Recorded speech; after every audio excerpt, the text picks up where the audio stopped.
Yo, what is up, everybody? Let's go back again. Another short horror story for you guys.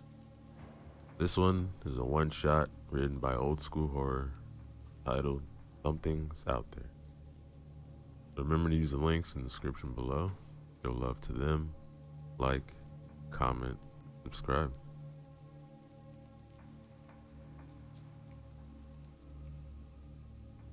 Dark roads lead to dark places. These were the words which went through Jake Harris's mind as he was driving on the lonely country road. He was coming from a dark place, a place which was not physical. It was in his past, and no matter how fast he was driving, he couldn't get out of it. Guilt is a dangerous feeling. It was eating him for years, so he was driving away from the big city. He needed some time on his own.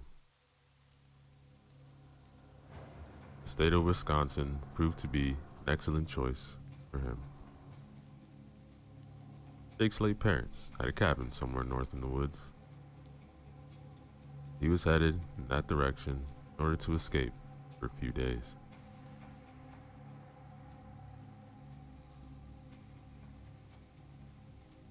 Sleepiness crawled over him, and he had a hard time concentrating on the road. He was driving for many hours now. But driving was also a thing which he loved. Long roads were his favorite. Since his wife and son had died, he was often on the road. Sometimes Jake just got into the car and drove off to nowhere.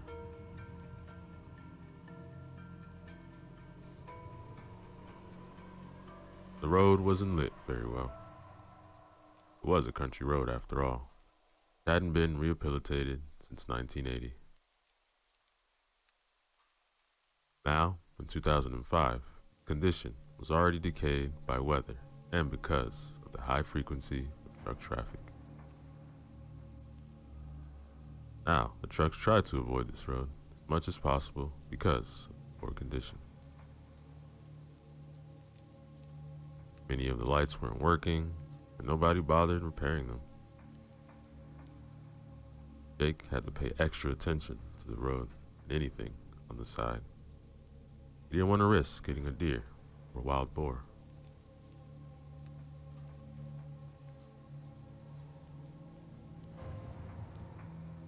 He reached a wooded area. I must be close, he thought. Pressed the gas pedal a little harder. After passing a dangerous curve, Jake spotted one of the light poles. Right behind the light pole, there was a sign which stated that there's a gas station about 1 mile down the road. He glanced at the instrument panel. It showed that there's still some gas in the tank.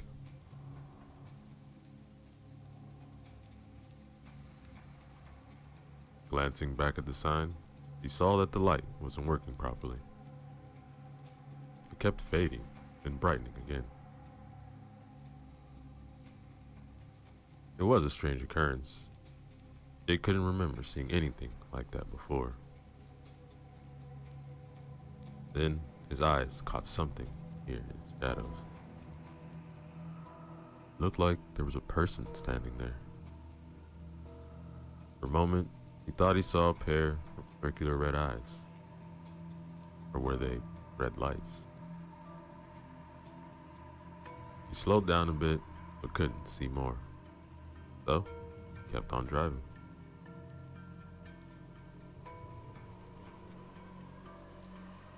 The front lights of his car flickered erratically, and he was in line of sight. They were even out for a few seconds.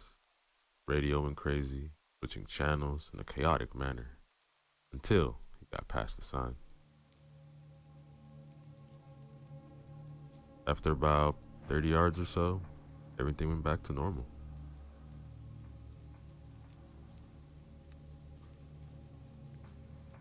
This strange event woke him up from his lethargic state.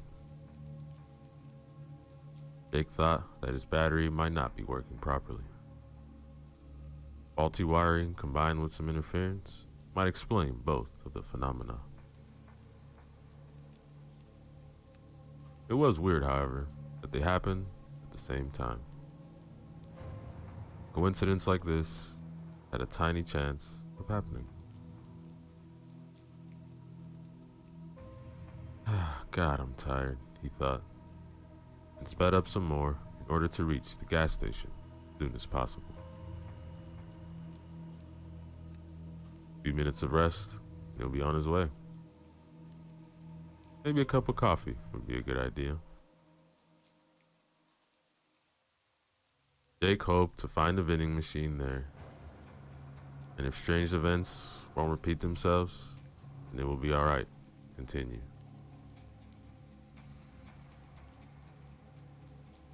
The tired man kept looking around to see if he can spot anything unusual between the trees. He couldn't see anything out of the ordinary. There were only oak and maple trees everywhere he looked. Lush vegetation surrounded the road from both sides. The dark parts, though, made him feel uneasy. He had to slow down and drive with extra care when going through those parts where the lights were out.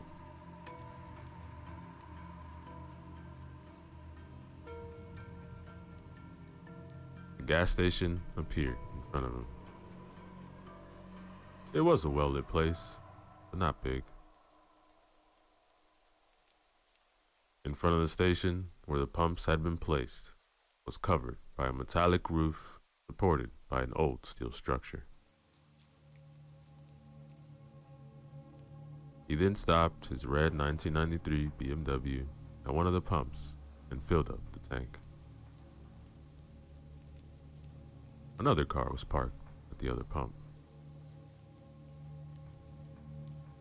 There were only 4 of them. When Jake looked inside, he saw a woman and a little girl through the windows. They were looking around as if they didn't know what to buy.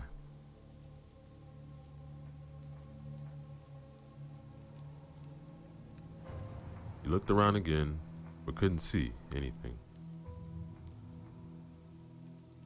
Lights were all bright around the place, so he wasn't able to discern much of anything far away. What he had seen earlier left an uneasy feeling inside of him. A shadow with a strange shape. Or was it his imagination?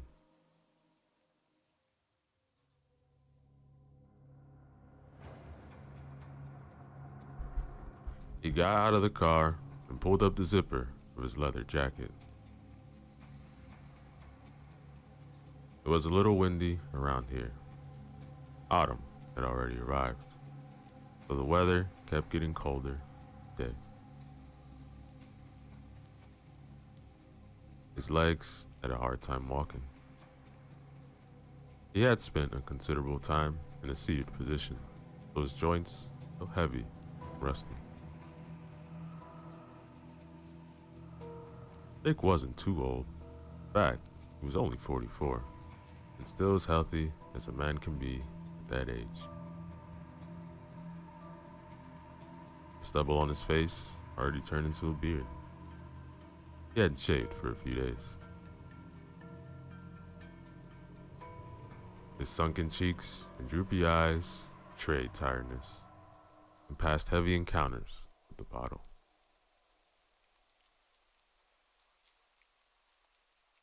He filled up the tank, then went inside the station and bought himself a coffee from the vending machine. He waited for the clerk while listening to the pleasant music which was playing in the background. It must have been the radio, but he couldn't see where it was. Then the gas station clerk came to the counter a few seconds later. He was a tall black guy, also a little skinny. The man didn't look tired at all, maybe a little bored. He had thick lips and dark brown eyes, characteristic of African American people. Jake paid for the gas.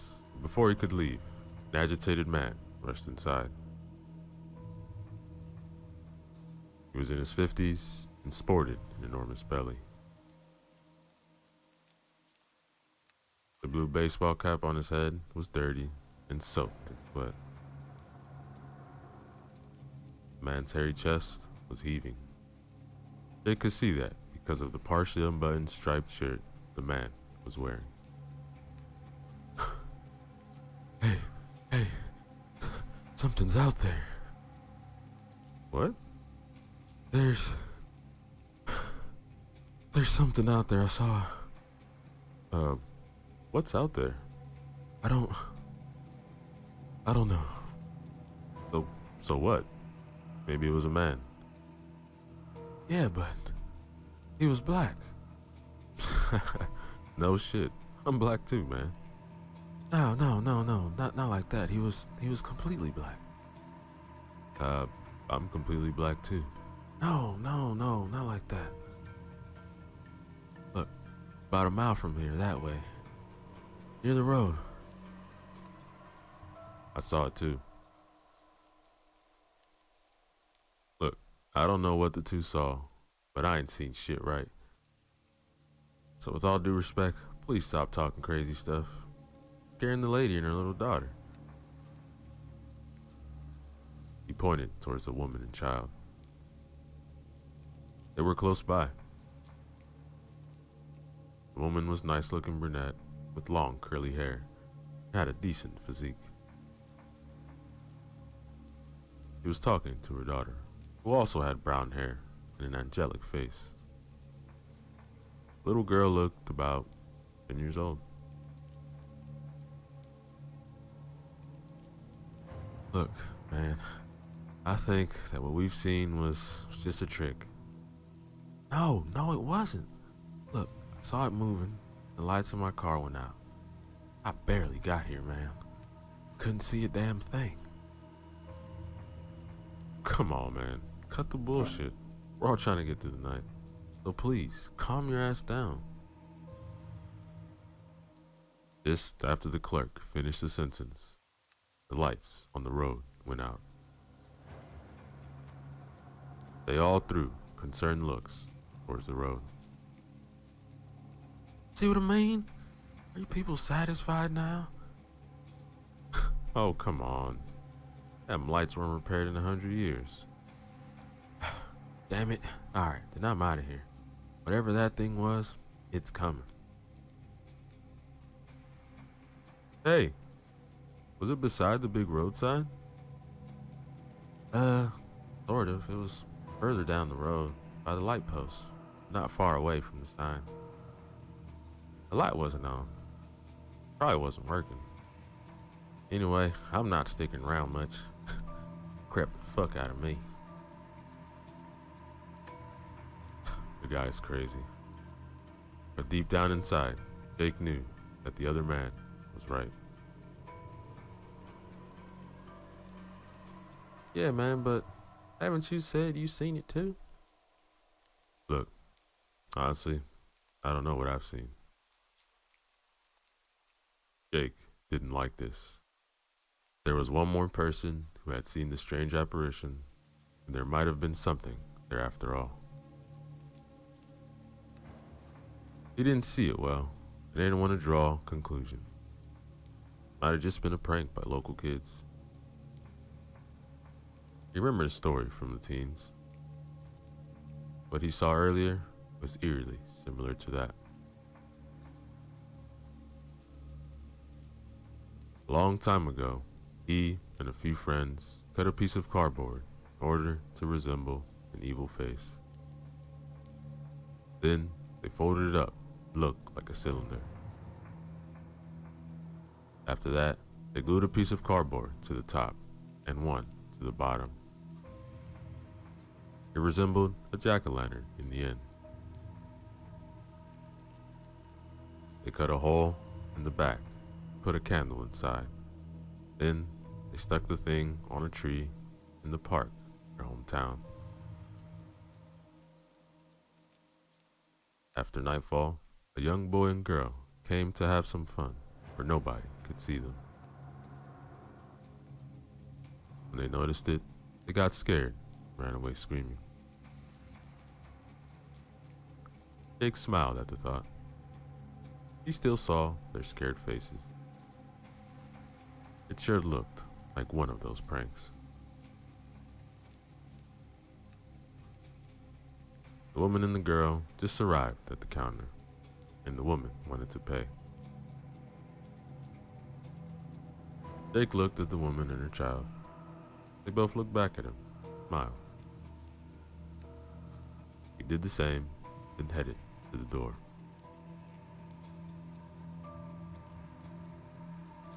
Don't even think about it, he thought. You don't deserve it. The little girl's face struck him. He resembled his late son, Clark. The girl had the same cheeks, very similar nose, and the look in her eyes, just like Clark's. She was smiling with her eyes too. She was beautiful. Her smile brought back some painful memories.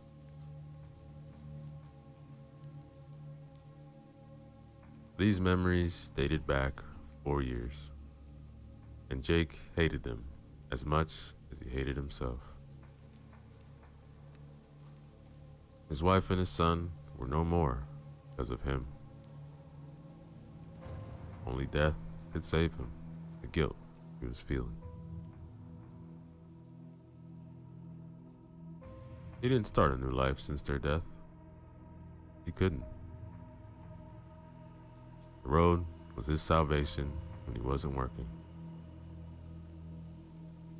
Jake was driving because this way he'd avoid the damn bottle.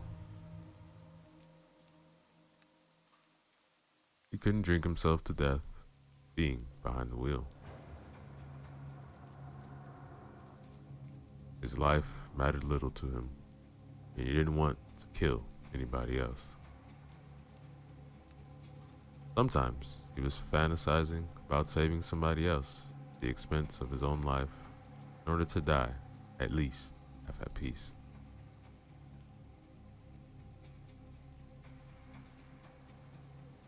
Jake walked out the front door and saw the big guy driving out the station.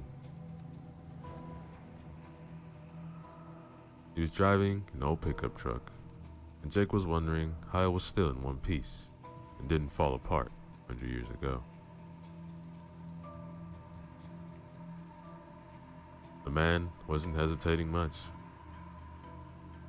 He must have stepped on the gas really hard because he was out of the road in no time. The fat man was speeding away, his decrepit excuse of a car, no working lights, and he disappeared behind the trees. He didn't get far, however, as Jake heard tires screeching and then loud crashing noise. Crashing noise was quickly followed by a harsh metallic one, then an elongated scream. Jake couldn't see anything because of the lush vegetation surrounding the station, but he knew it was bad. Rushed back inside right away. Hey, I think the big guy had an accident. All right, I'm coming right away, said the clerk. Grabbed the flashlight.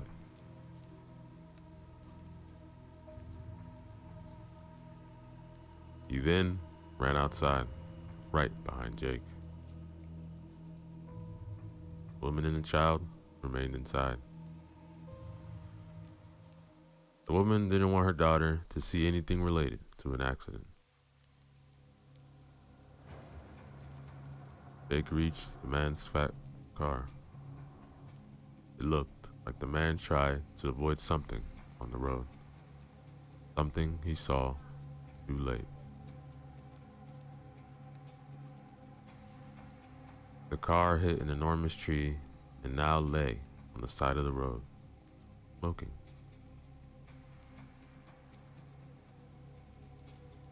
The two men looked inside the car, but they couldn't see the driver.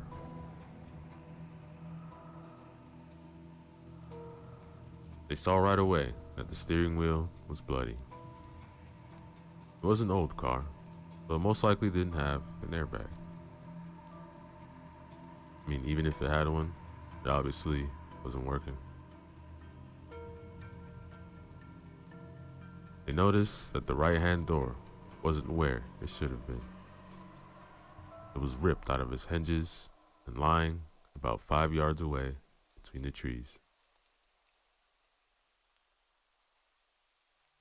The impact didn't look so forceful for the door to be that far away. Even for a wreck of a car like a pickup truck, it appeared impossible. What the hell happened here? Look, man, I don't know. No sign of the fat dude. Both men then looked around the car and under it. The men even searched their surroundings, but they found nothing.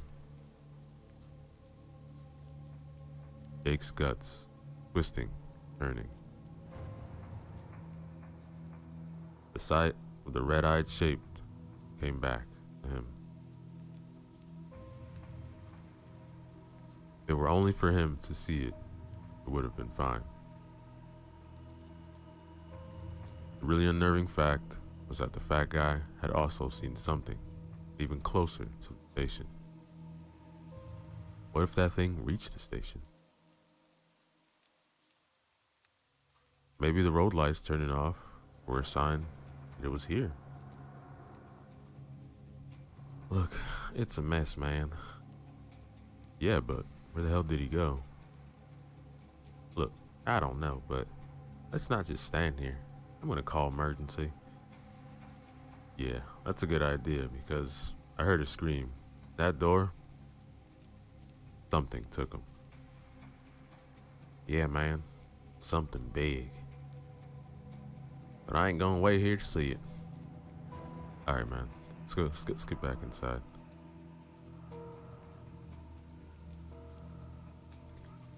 The men were heading back towards the station. Right before turning from the main road onto the driveway, they met the woman and her daughter. Hey, what are you doing? Not safe here. But Jake saw that they were both trembling. Mister, the lights went out. Yeah, thought it was strange, so we came outside. We didn't feel safe inside. We heard something. Yeah, there were sounds coming from the back.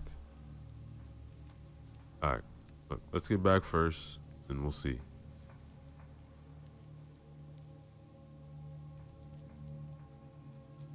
They all went back to the station.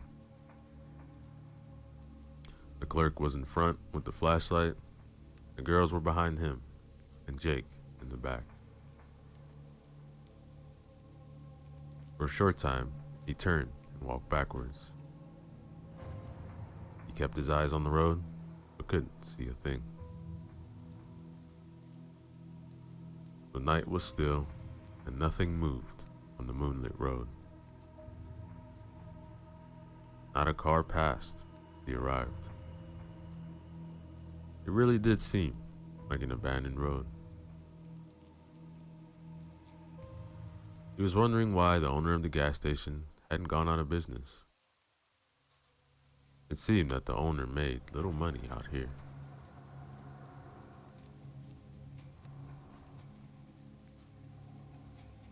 Jake turned, found himself staring at the woman's hips. He liked how they swayed.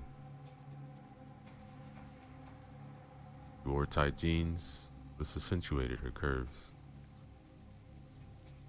A thin jacket, made of some material which resembled leather, covered the upper body. Beautiful woman, thought Jake again, then looked away, distaste. The distaste was for him because he began fantasizing about some woman, how people were dying. In the end, he thought, primal urges always win.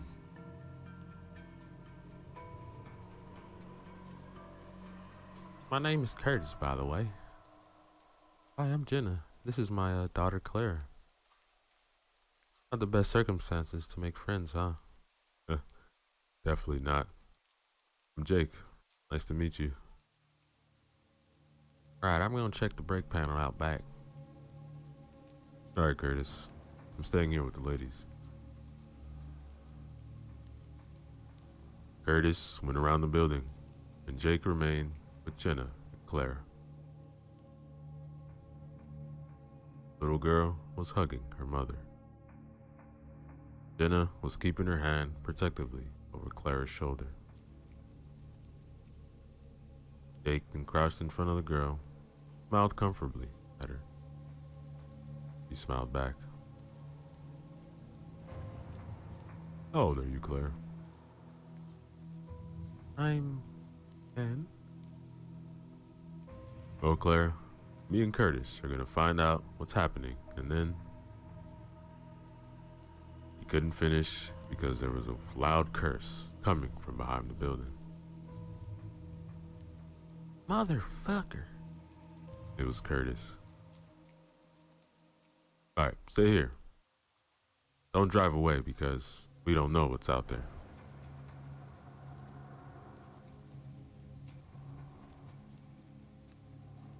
Jake ran after Curtis and found him frozen, a blank stare on his face. When he turned toward the breaker panel, he saw what frightened the clerk. Blood and brains covered the panel surrounding wall. That guy's body was on the ground near the panel. His face was gone, along with about half of his head. Now they understood why there was no light at the station. The thing that took the man from his pickup truck brought him here, bashed his head to a bloody pulp on the breaker panel, which got damaged. What the hell? Asked Jake. He couldn't really say anything else. Look, this is why we got no electricity. Panel's broken. I'm calling 911. Jake and Curtis then ran back to the girls. He could see right away that something was wrong. What's wrong? Nothing. Come on, come inside, said Jake as calmly as possible. Oh, wait. What happened back there? Look, let's just go inside, please. The girls obeyed, and after they entered, they saw Curtis frantically buttoning his phone. Could somebody please tell me what's wrong? Jake then took her by the hand and pulled her away from Claire, and quickly told her about the body. She gasped in fright, but tried to muffle it with her hand. Jake told her they would try to call the authorities, solve the problem, without Claire knowing much of it. Protecting the little girl was imperative. He didn't want her to be traumatized at such an early age. Damn, my signal is bad. Here, let me try the landline. picked up the phone, dialed 911, then waited. Somebody picked it up, then line went dead. After a few more times, it worked again. The line didn't go dead right away, so he could speak to some extent, but then it went dead again. Did it work? I don't know. I talked to an operator, but I'm not sure she could hear me right. Let's hope they received at least where we are. So what now? We wait. For what? Can't even be sure if help is on the way or not. Because the thing that did, Jake began, didn't realize it is a mistake and stopped mid-sentence. What thing? Nothing, honey. Could you please help Curtis find what he was looking for? Yeah, sure. Look, sorry for scaring your daughter, but going away is risky. We don't know what's out there. Then why is waiting here a better option? That thing could be anywhere, even inside. Yeah, I know. But I saw the fat guy drive away. Now he's dead, alright? Looks like we don't have a right option. No, not really. The only sure thing is that being outside is deadly. Also, there has to be something with the lights. Yo, what do you mean? The road outside is not well lit. Damn politicians ain't want to fix shit here. Yes, I know. The thing is, when the fat guy left, his lights weren't working. Yeah, he told us, man. I remember now, but what's your point? Yeah, what's with the lights? He also said his lights went out when he saw something on the roadside. I saw it too. When I got close to it, the lights went downright crazy. You mean like in the horror movies? I don't like horror movies. Yeah, something like that. And that thing, it was not human.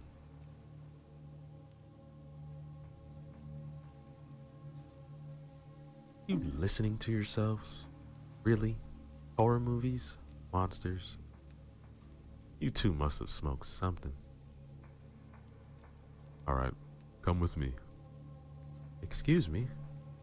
Look, just come with me. I'll show you something. I won't hurt you, don't worry. Alright. Watch my daughter, Curtis. Yes, ma'am, no problem.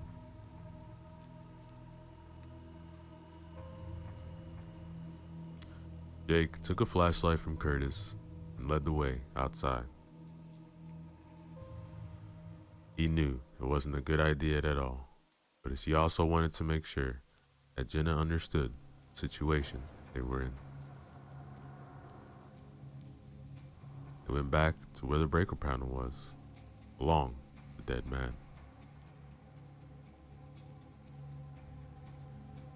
What the fuck? What? What's wrong? There should have been a dead body here. Oh my God, said Jenna, and her hands jumped to her mouth. The bloodstains were still there. Bits of brain were still plastered to the panel. It looked like something bashed the poor man's head against the panel with substantial force.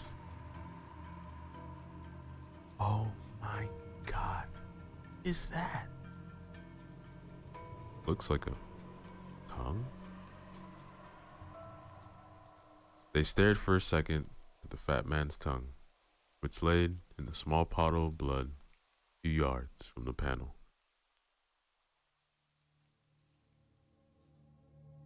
Jake noticed that the bloodstains on the ground continued all the way towards the forest. He shone his light on the ground where the body used to be, and traced the blood-red streak till it disappeared in the darkness of the trees. That thing dragged the body into the woods. Yeah, but why? I don't know, maybe to eat it? Maybe. I don't know. But why leave it here first? Take it away later. Jake froze after his light beam fell on something he didn't see before. He gasped, and Jenna threw a half-frightened, half-worried look at him. What's that? They went closer in order to see what made the man stare, so dumbfounded, at the ground.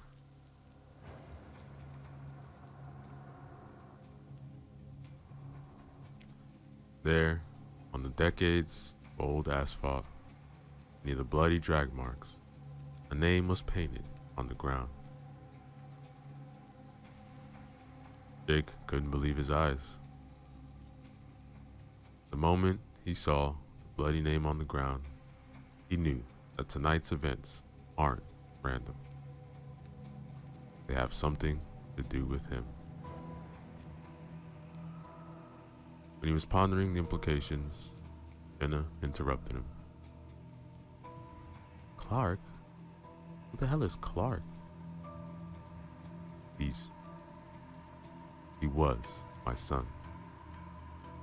Was? He died. I'm sorry. Yeah, thanks.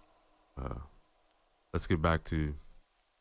Then a loud scream interrupted him. It was Claire. Couldn't have been anybody else.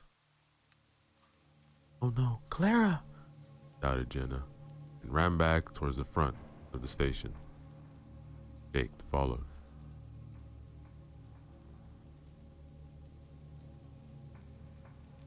A stream was light, illuminating the driveway from inside. It looked like somebody was searching for something. Mommy? It's alright, honey, I'm here. What happened? A monster wanted to take me. Curtis chased it away. Hey, y'all need to get inside. They followed the clerk's instructions and hurried in. He was trembling from head to toe. His chest was heaving, flashlight in his right hand was shaking.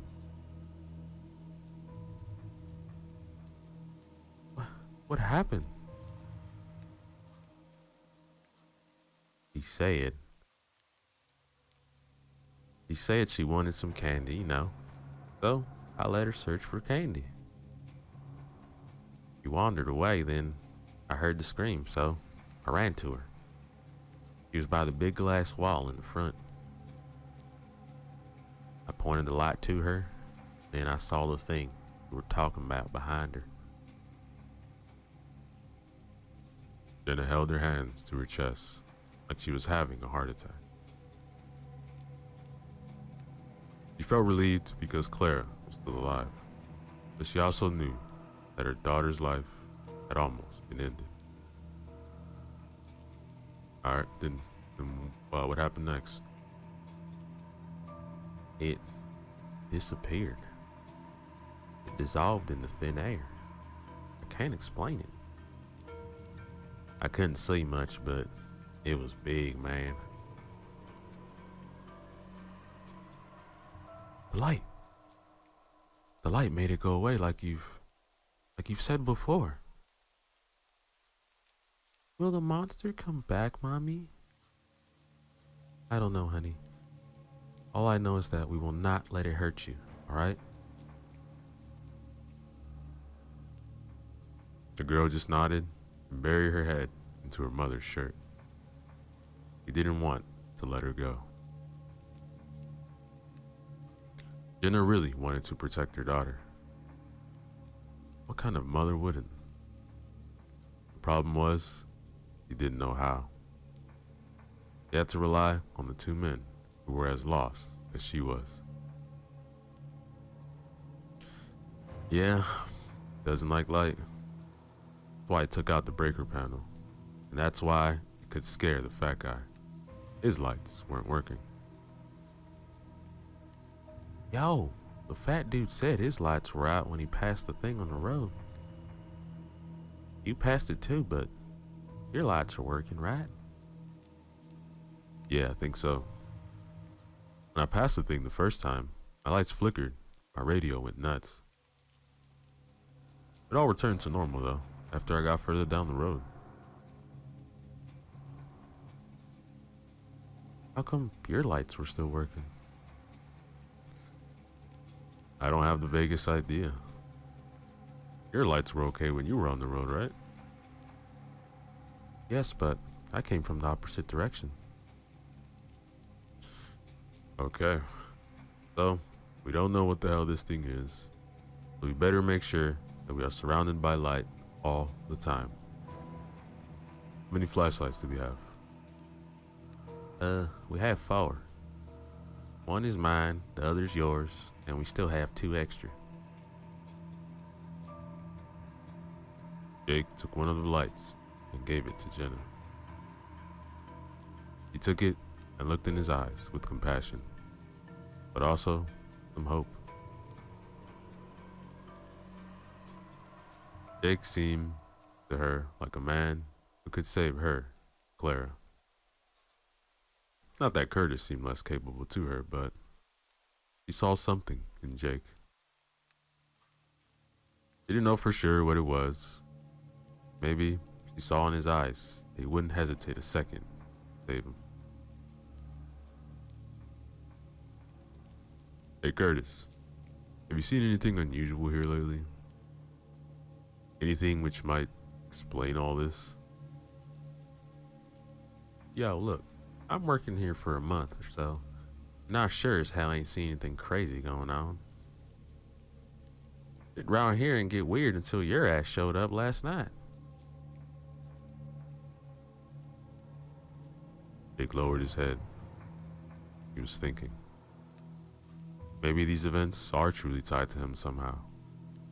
But he couldn't understand how. I don't know, Curtis. Let's just get through the night, okay? Let's do it, man. Hopefully our batteries are gonna last. Aren't you selling flashlights here? Jenna asked, perplexed. No, ma'am.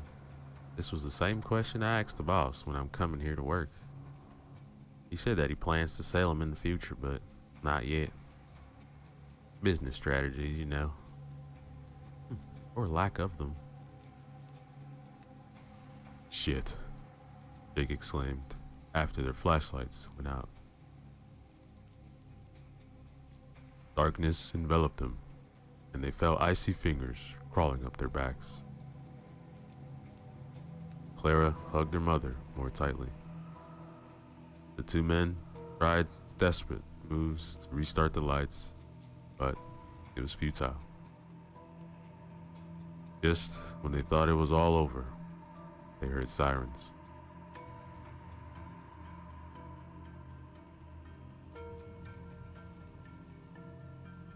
Soon, a police cruiser turned onto the driveway with its blue and red lights whirling around. People inside the station died in relief. Finally, they had been rescued, and the ordeal was over. At least, this is what they thought. Better stated, this is what they all wanted to be true. The car didn't get too close because its siren and lights went dead in an instant. The driver tried to start the engine a few more times, but was unsuccessful.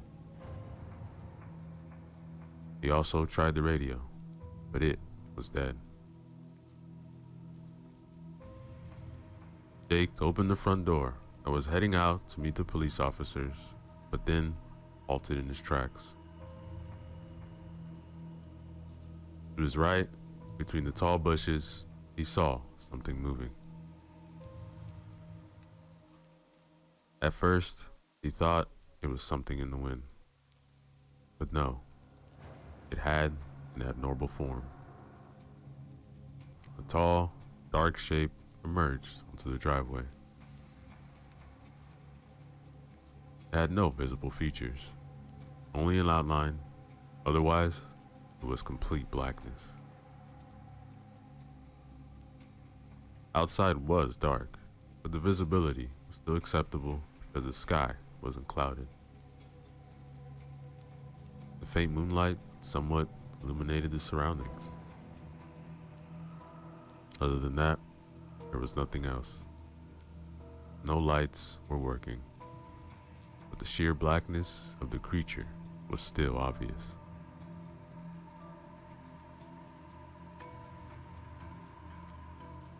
It looked tall, about 8 or 9 feet, and had wings. They resembled the wings of a bat, only much larger, and they were only retracted. The creature also had 2 horns, jutting forward from its forehead, which then curled upwards. They couldn't see any facial features. Its hands were long and ended in thin fingers, pointy claws. The creature's legs were like that of a bird or a bat. Digitigrade, but with long fingers and claws. The only feature which stood out, the blackness, were the eyes. Brown and red, positioned in front of the face like those of humans. They were looking straight at the cruiser. Jake told the others to stay inside and began signaling the officers to watch out. He was waving both his hands frantically, shouting. He knew that this was his most idiotic thing he could do, but didn't want to have more people on his conscience. His wife and son were enough for him. Watch out! Watch out! To your left! The creature was already marching towards the car. Those inside surely noticed Jake signaling and approached the menace, because both front doors were opened with force. The driver couldn't get out because as soon as the door opened, the black thing made a tremendous leap and landed beside the car. This was when Jenna took her daughter and rushed to the back of the station. He didn't want her to witness anything of what was going to happen. What the fuck? Came the panicked shout from the police officer as the creature grabbed the door and ripped it off like it was nothing.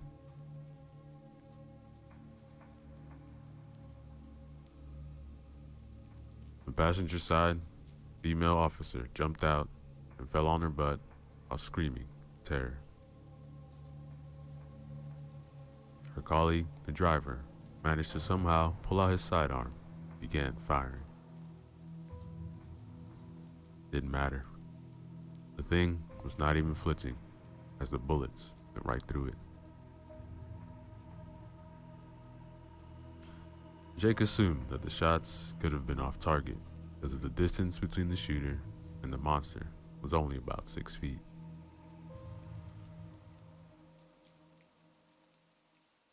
Jake was standing there, transfixed, as the black thing, with raging red eyes, got hold of the police officer and yanked him out of the car. And then, a terrifying roar spread its wings. It was one hell of a sight. The creature's wingspan was at least 10 yards, maybe even more.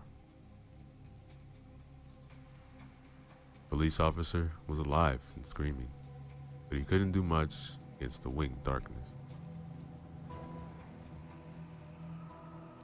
It jumped in the air, then, with a mighty flap of its wings, it got even higher. Then, each consecutive flap got further and further till it disappeared in the night sky with its prey.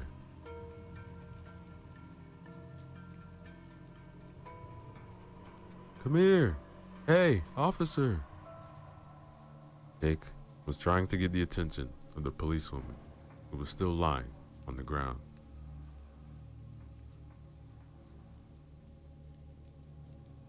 She looked at him, and Jake saw the fear in her eyes.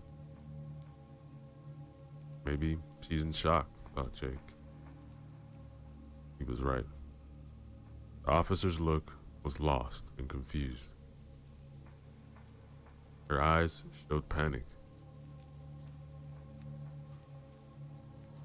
Jake extended his arm, and only after calling to her a few times did she wake up from her stupor. Hey, come with me. Not safe here. All right.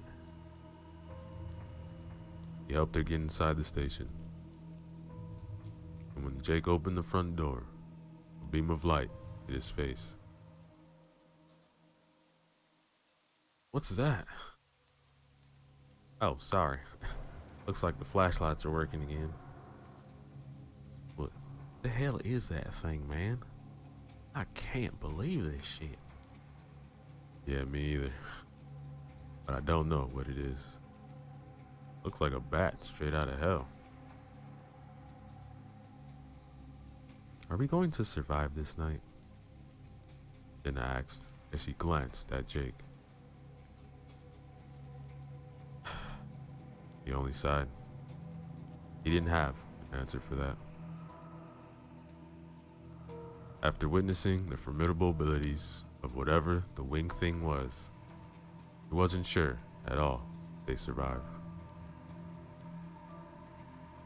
Deep in his guts, he felt that they can't fight this thing, and neither can they run away. Jake put these thoughts aside and wanted to do something. The sight of the crying little girl and the look on her mother's face broke his heart. Look, we have to do something, man. I know, Curtis, thinking.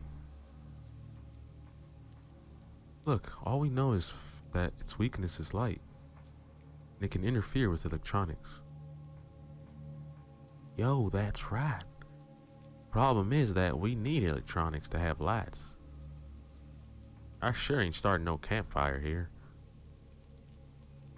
Okay, but what about the generator? Don't you have some kind of backup generator for emergencies? I don't know.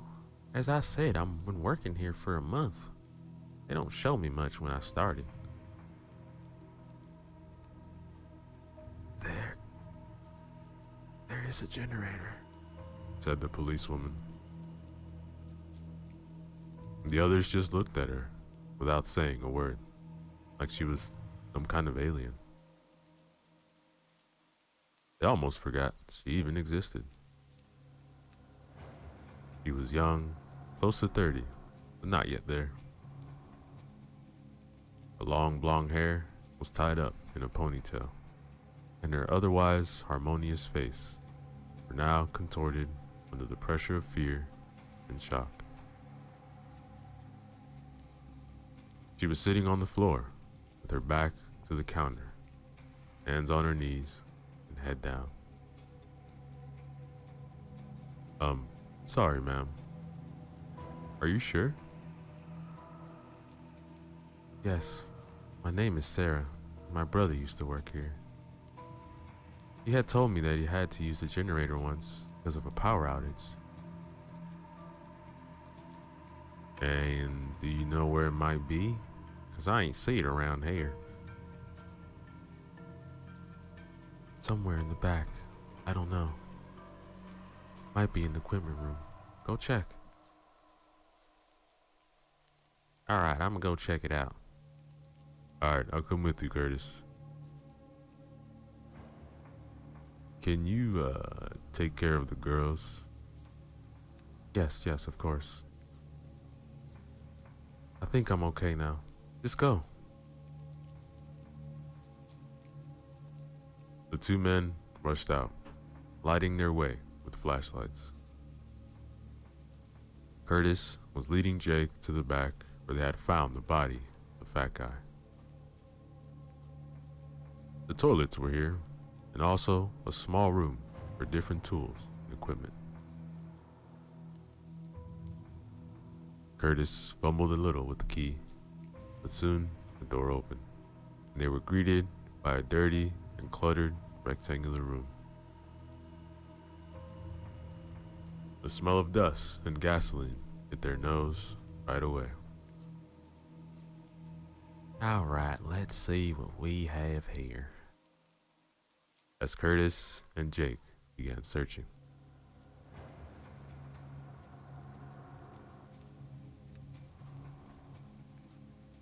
After a few minutes, they found it. It was a small, portable generator. It worked on gasoline, and it wasn't the thing they were hoping to find, but it was better than nothing.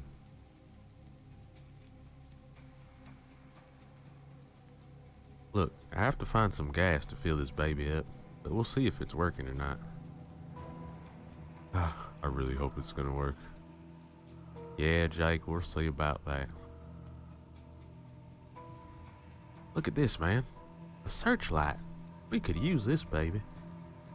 Yeah, damn right, said Jake, and inspected the object, which was larger than a flashlight and had a long cable attached to it.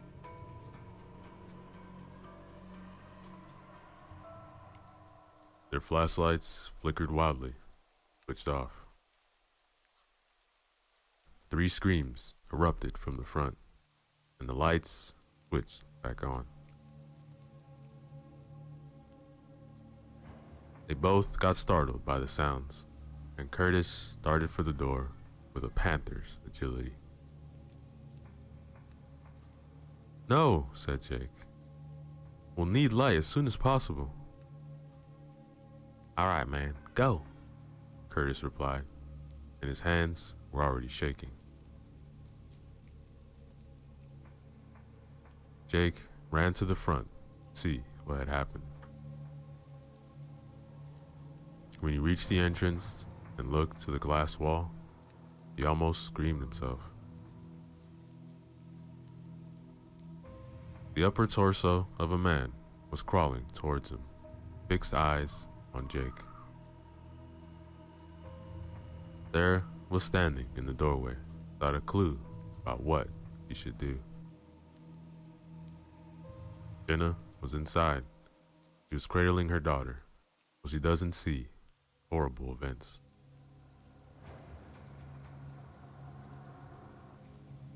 The mangled body was inching towards Jake, and he didn't have a clue what to do.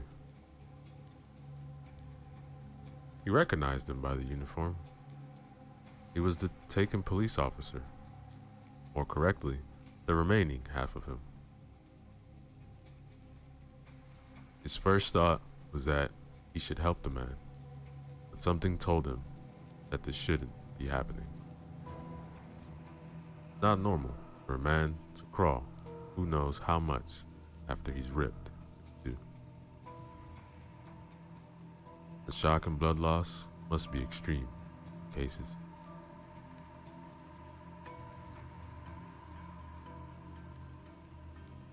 He remembered an event which he witnessed as younger. He taught him for life that he should not play the speed limits.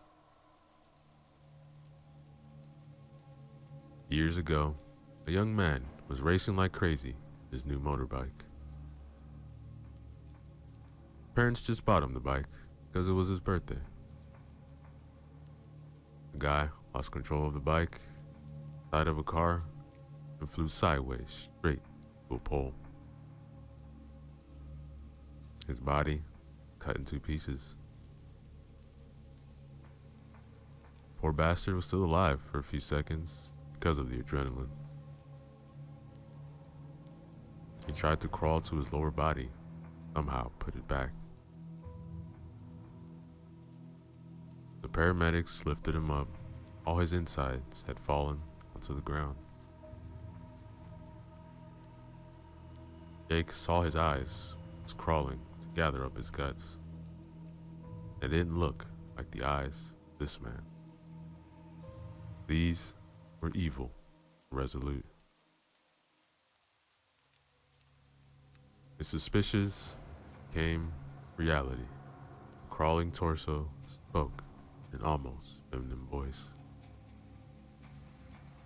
"Why did you let us die?" Jake backed up a few steps with his mouth hanging open. He couldn't believe the voice he was hearing. "It's your fault, Jake. It's all your fault." Jake kept looking at the corpse, then to Sarah, who was still standing in the doorway. Her face showed bewilderment, fright. He looked at Jake for answers, because she knew that he had some. At least, this was she concluded, when looking at his face, which betrayed any feelings.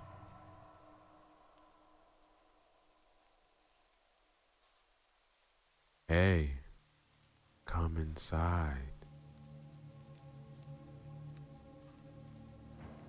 Jake couldn't say a word.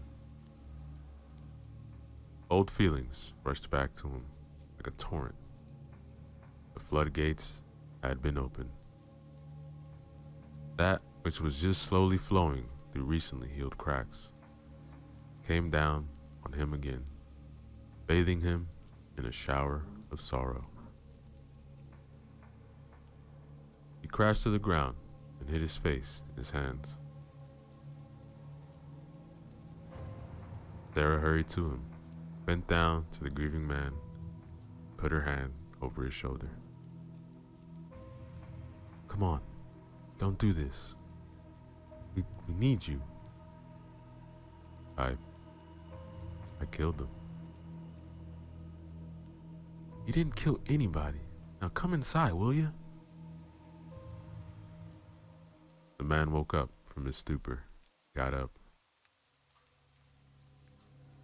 Sarah led him back inside the station. His legs were barely obeying him. His mind was in some other place, a dark place. After Sarah brought Jake back inside, Sarah and Jenna looked at him questioningly. "What was that? How could that man still be alive?" I don't know. He wasn't." "What do you mean?" "He couldn't have been alive. It was just a sick game played by us, by that wingman thing." "But what about the voice?" "That voice was not him, I tell you." "But whose voice was it? Tell me that voice has something to do." Yes, it has. It was my wife's voice. Almost." "Your wife?" "Yes. She died 4 years ago, along with my son, Clark." "Oh. Really sorry to hear that. But I don't understand what that's got to do with what's happening tonight." "I don't either, believe me." So, what's the story? Well, the fucked up story is I was married and had a son. He was 10 years old. He looked very much like your daughter Clara. What happened to him? Asked Clara. Well, our relationship wasn't that good, you know. So, I sought some fun elsewhere. You know what I mean? Yeah, you cheated on her. Yes, that's right. And there's not a single fucking day on this earth when I don't regret doing that. You found out eventually. We had those unavoidable arguments, then filed for divorce. Got divorced, got custody, but I got to see my son at least. What happened then? One night, they went to their grandmother's. It was a night like this. We were driving on an abandoned country road. She was tired, found herself face to face with a truck. Couldn't avoid it. My God, I'm sorry, said Sarah. Yeah, me too. Every damn day. The weird thing is that Clark found himself almost all his head missing, several yards away in the forest. Some wild animal dragged him from the wreck. It's like the body of the first victim. Was there a first victim? Asked Sarah. Yes, replied Jenna. In the back. And what about the next one? When the emergency services found my wife, only her upper half was left in one piece. The engine was pushed forward, and it crushed everything from her waist down. Ah, I see now. You think that these events have something to do with that? Definitely. I don't know how, but they are related. If I hadn't cheated on her, they could still be alive. Look, it wasn't your fault, said Sarah. Yeah, cheating on her wasn't an agreeable thing, but their death wasn't your fault. Yeah, my mind keeps telling me that. But what is burning in here, telling me otherwise. Hey, where's Curtis? Oh, damn it. I left him in the back. Alright, look, stay here. When he reached the equipment room, he saw that the door is ajar, but there was no sign of Curtis. The generator and the reflector had been pulled into the doorway. It looked like he was trying to get it to the front, but then something happened. Damn it. Damn it, damn it, Jake shouted, and he began searching the surroundings for Curtis.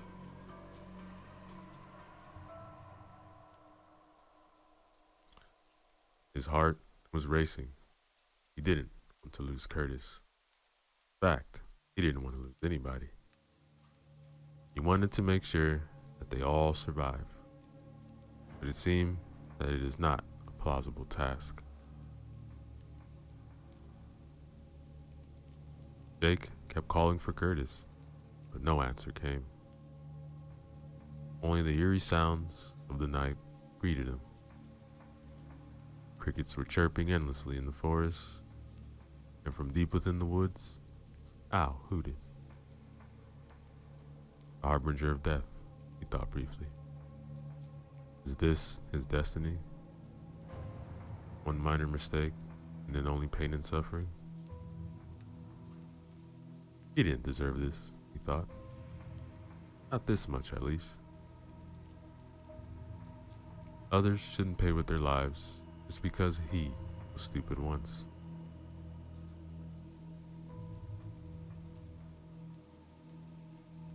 Having had no success in finding Curtis, he took the generator and the searchlight, took them to the front.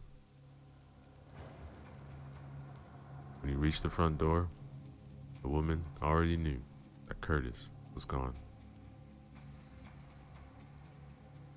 Did you find them? No, there wasn't a single sign of him. Oh no, are we going to die one by one? Mommy, I don't want to die. I'm sorry, honey, I didn't mean it. Mommy's just scared, that's all. We'll figure something out soon and we'll go home, alright? We really have to do something, said Sarah, because this thing is going to kill us all. I don't want to scare anybody, but we have to get out of here. I agree, Sarah, but what the hell can we do? We don't know where that thing is. We don't know how we can stop it. Alright, look, let's start the generator so we have some light. Then we wait until morning. I have no better idea. Alright, I'll try to start it.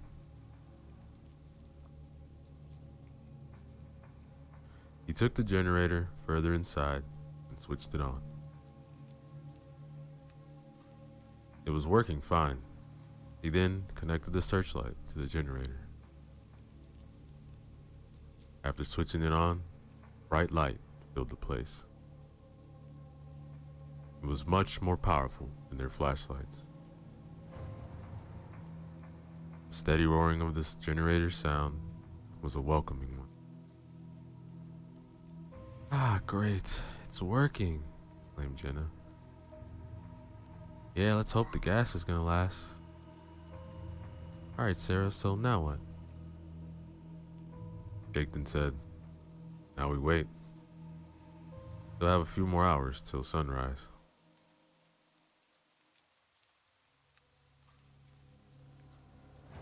They all gathered close to one another and waited. The light was comforting. Jake checked from time to time the generator to see the level of gasoline. The machine was eating up the gas at a steady state, but it seemed that it will last till sunrise. For an hour or so, nothing happened. Clara was sleeping in her mother's arms. Jenna was sleeping too. Sarah and Jake were awake. They sipped from the bottle from time to time. Not too much though, so they won't get drunk. The two of them talking in a low voice about many things. After some uneasy shuffling, Clara woke up and began waking up her mother.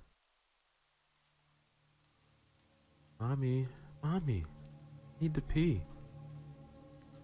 Yeah, all right. I need to pee too. Hey, you two shouldn't go alone, said Sarah. Don't worry, I'll go with them. Look, I'm coming too. I also have to use the bathroom, and it's better if we all go together. Damn whiskey. And drink on the job. Alright, let's try to make it quick. Take the flashlights with us. At least we'll know when it comes.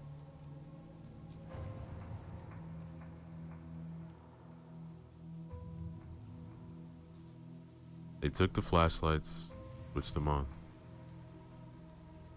They were working fine. The trip back to the station was uneventful. After all of them finished what they had to do, Jake started leading them back inside. Then the light from inside went out, and they heard a few clattering sounds. The flashlights flickered again. Sign something bad happening. Something not natural. Sarah unholstered her sidearm, and Jake could hear sighing deeply. They were standing at the corner of the building. "What do we do now?" asked Sarah. "I don't want to die, Mommy." "Don't worry, honey. I'm here." "Alright, let's check," said Jake. "A winged creature couldn't have done it. It hates the light."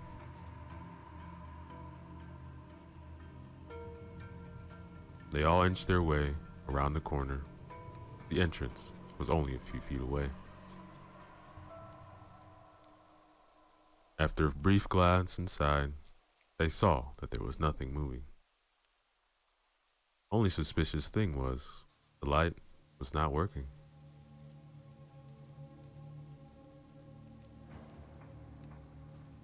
Sarah opened the door, then she went inside. Jake followed, and after him, Jenna, Clara. They waited here for some seconds and listened. Nothing moved. Everything was still. Jake inched towards the generator, which lay broken on the floor. It looked like something took a sledgehammer to it and broke it into pieces. Gasoline was lying on the ground in a great pool. "Who's there?" shouted Sarah. "What?" "Something moved there." "Wait," said Jake. A faint rustling came from the back, but they couldn't see anything because of the overwhelming darkness. The smell of spilled gasoline was heavy in the air. They had to be careful not to do something stupid, ignite it accidentally. Sarah and Jake took careful steps towards the back. This was when they heard the flapping of heavy wings from outside. Both of them turned towards a glass wall, but couldn't see a thing. They were between shelves anyway, and it was dark too. The flapping came once again from the outside. Sarah was shaking, and the gun in her hands was rattling as her hands trembled. Jenna and Clara moved back from the front wall.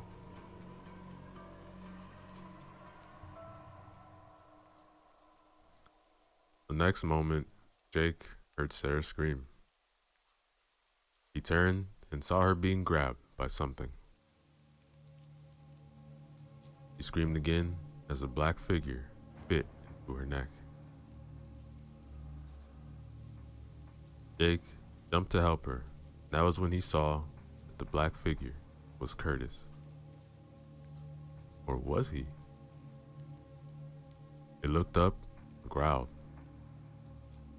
Blood was gushing from Sarah's neck. It bit through the jugular. Jake knew in an instant what that had meant. He only had about half a minute to live.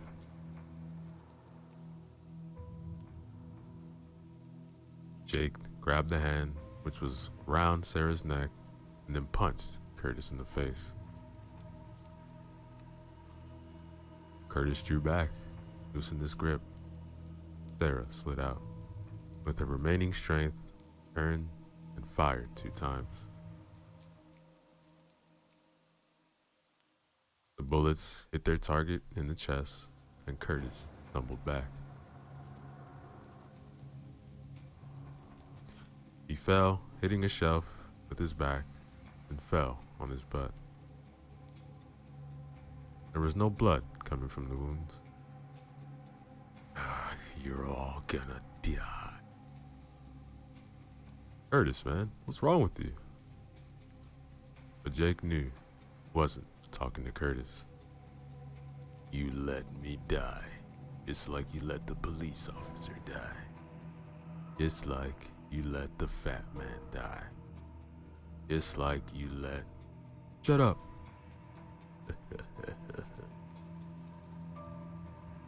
This is what you're telling your demons, and they won't be silent.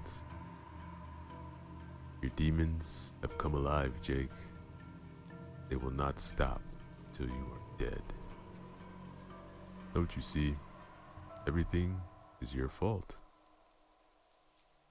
Do everybody a favor and just fucking die, you pathetic shit. Curtis's head lolled, and he didn't move anywhere. Jake was looking at him, stunned. The bad part was that he believed Curtis. Jake now saw clearly what these events meant. He looked at Sarah, who was on the ground, clutching at the wound on her neck. Quickly tore off his piece of shirt, folded it up, and pressed it on her wound.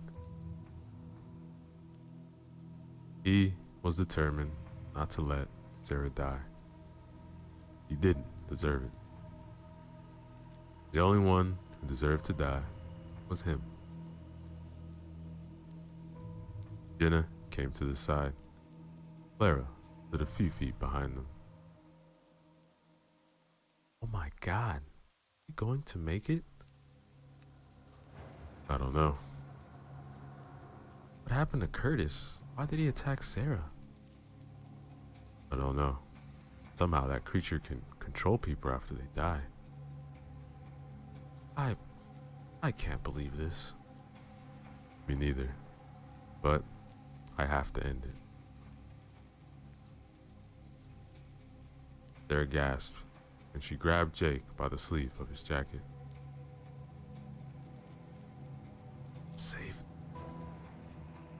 I won't make it. Save them, please. No, you won't die. You can't die. It didn't matter. Sarah was already drifting away. Some seconds later, he didn't breathe anymore. The wound on her neck, too big, and the blood seeped out anyway. Jake was furious and grief-stricken. Is this all really his fault? How can that be? All this because of a past mistake?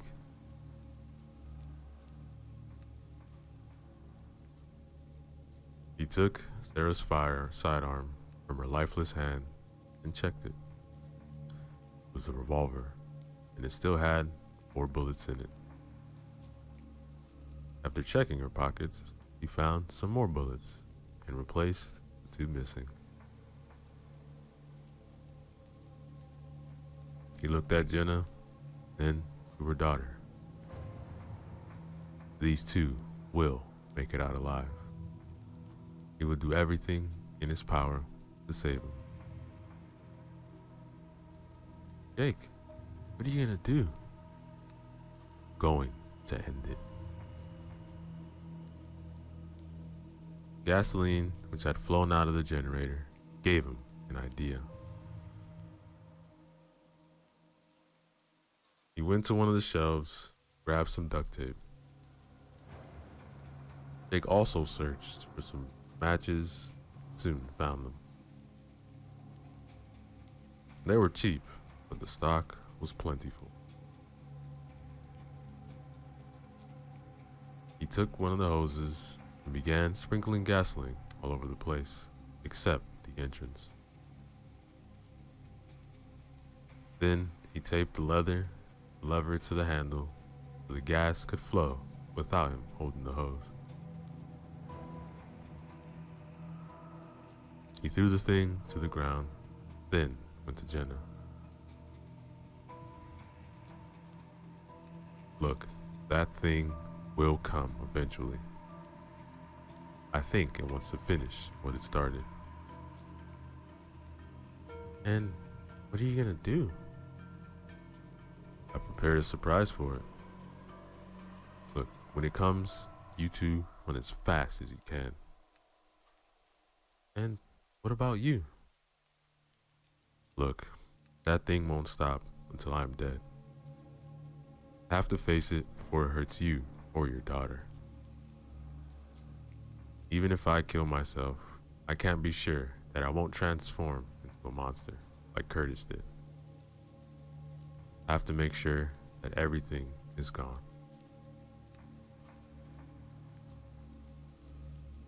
Alright.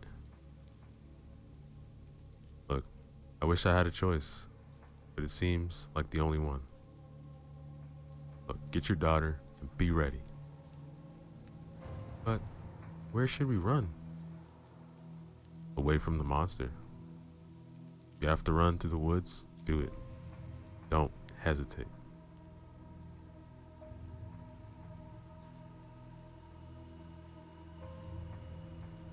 The flapping of wings came again. Jake braced himself near the pumps and readied the gun along with the matches. The creature came down top of the building. It let out a terrifying screech. Then they could hear its steps along the roof. All right, girls, be ready. They just nodded and waited beside the front door. The creature was taking its time. The steps sounded carefully, calculated. Jake's heart was beating. It wanted to jump out of his chest. The girls were terrified, but eager to get the hell out of there.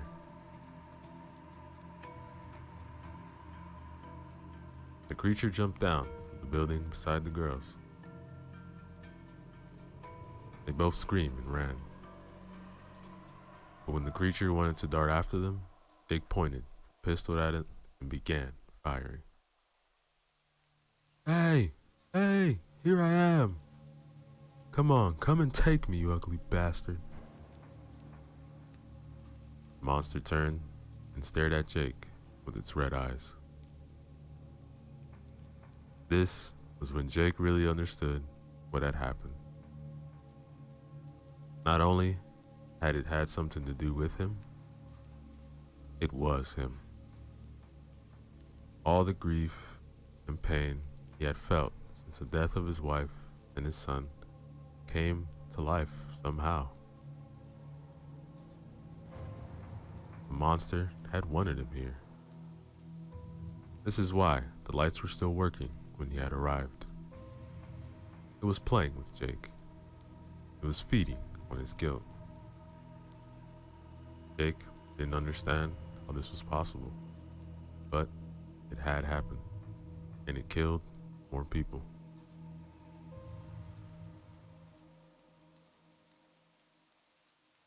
He fired more shots, but they didn't hurt the monster. He got closer and saved the last bullet for himself, and glanced behind them. Jenna and Clara had already run away. Monster closed in. Jake took out the matches and lit one. You're coming to hell with me. And when it got closer, he threw the match at its feet. The gas lit up with an infernal roar. The creature cried in pain as the light hit and fire hurt it. When the fire reached Jake's legs and began engulfing him, he pointed the pistol to his head and pulled the trigger.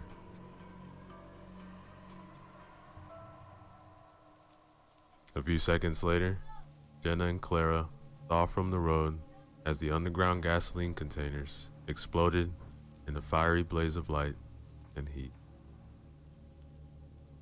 The cries of the creature reached their ears too. They saw the creature's body blazing, body rise from the flames and dissolve in a few seconds into thin air. Yo, what is up, everybody? Resco back again with the zombie apocalypse story for you guys. This one is titled 50 Days After the Apocalypse, written by Rupert Rollinson. Hopefully you guys have been enjoying the previous stories. Remember to use the links in the description, show love to the author, like, comment, and subscribe. Chapter 1, Day 1. Moore College, a small co-ed school located in the northwest of England, about 30 miles from the nearest city. The school could almost be considered famous for not being famous. Constant mediocre marks, and one footballer whose career ended over a decade ago. But this tiny school of underachievers and overreachers housed two seemingly ordinary students who would come to be instrumental in the events that followed. The last bell finally rang, signaling the end of a long lesson and an even longer day. Roughly shoving her books into a shoulder bag, quickly followed by a few pens and a ruler, a girl stood up from her desk and threw her bag over her shoulder. She made her way over to a quickly forming group of 6 others in the center of the room. The girl stood at a little under 6 foot, with a thin figure emphasizing flexibility and agility. Her blonde hair was tied back in a ponytail for efficiency while still looking smart. A stray strand of hair hung uncorrected over her pretty face in a way most considered cute. But her defining feature was her bright emerald eyes that sparkled in the light, giving her an aura of innocence. Joining the group, the girl proceeded to hop onto a nearby desk, listening to the conversation. Stood at the very center of the circle was a tall, well-built boy with cropped black hair. How do they expect us to stay awake on a day like this when the lessons are that dull? Can I borrow your notes again, Amy? Reaching into the bag by her side, the girl, Amy, handed over an A4 book, replying exasperately.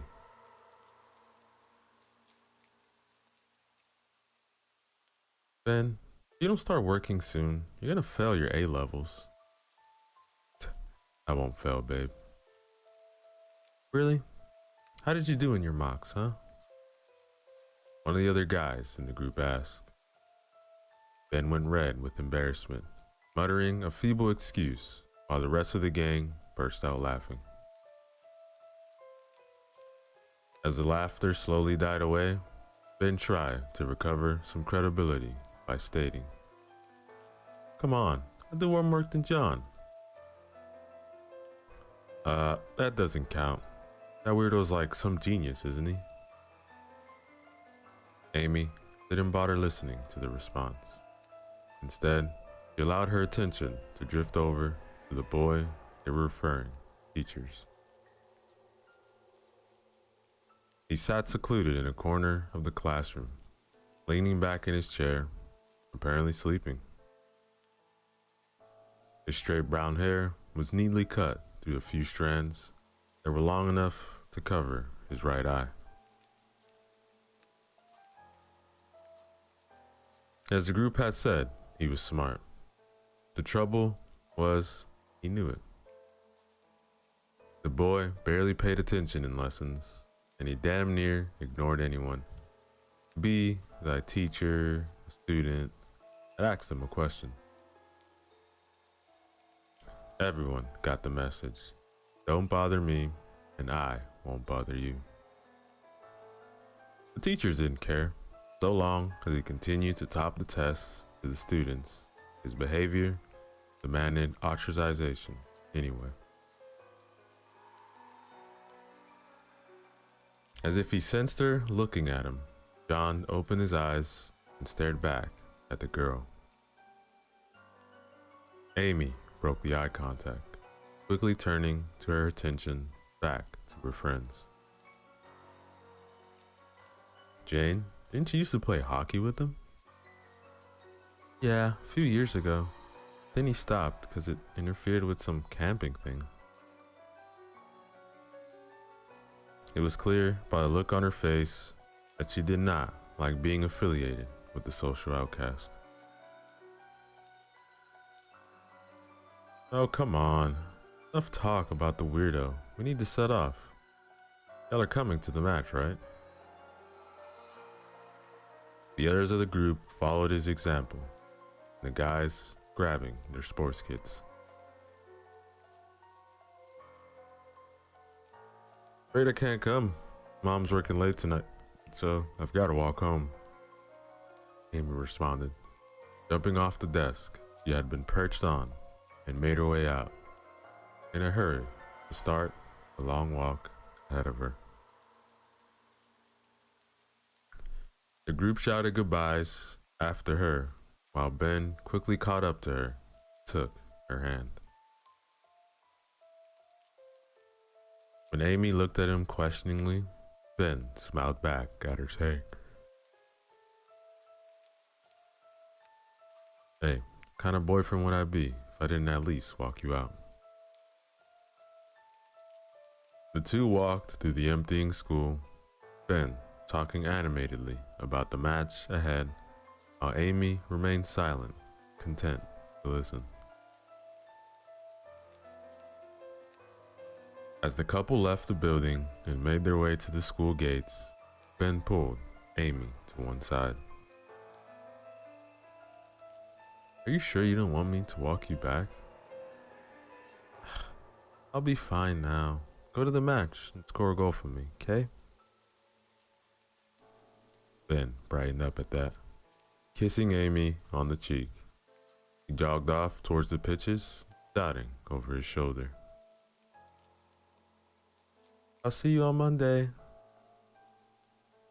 Amy waved at his retreating figure before putting on a set of headphones and hitting play on her iPod.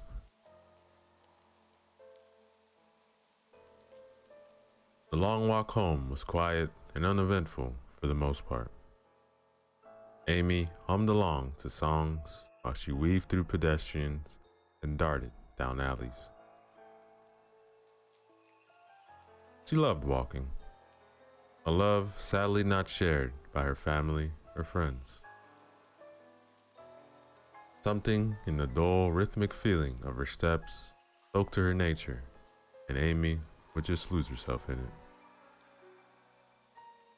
However, as the winter sun started to dip below the horizon, Amy came face to face with the thing that would haunt her for the rest of her life.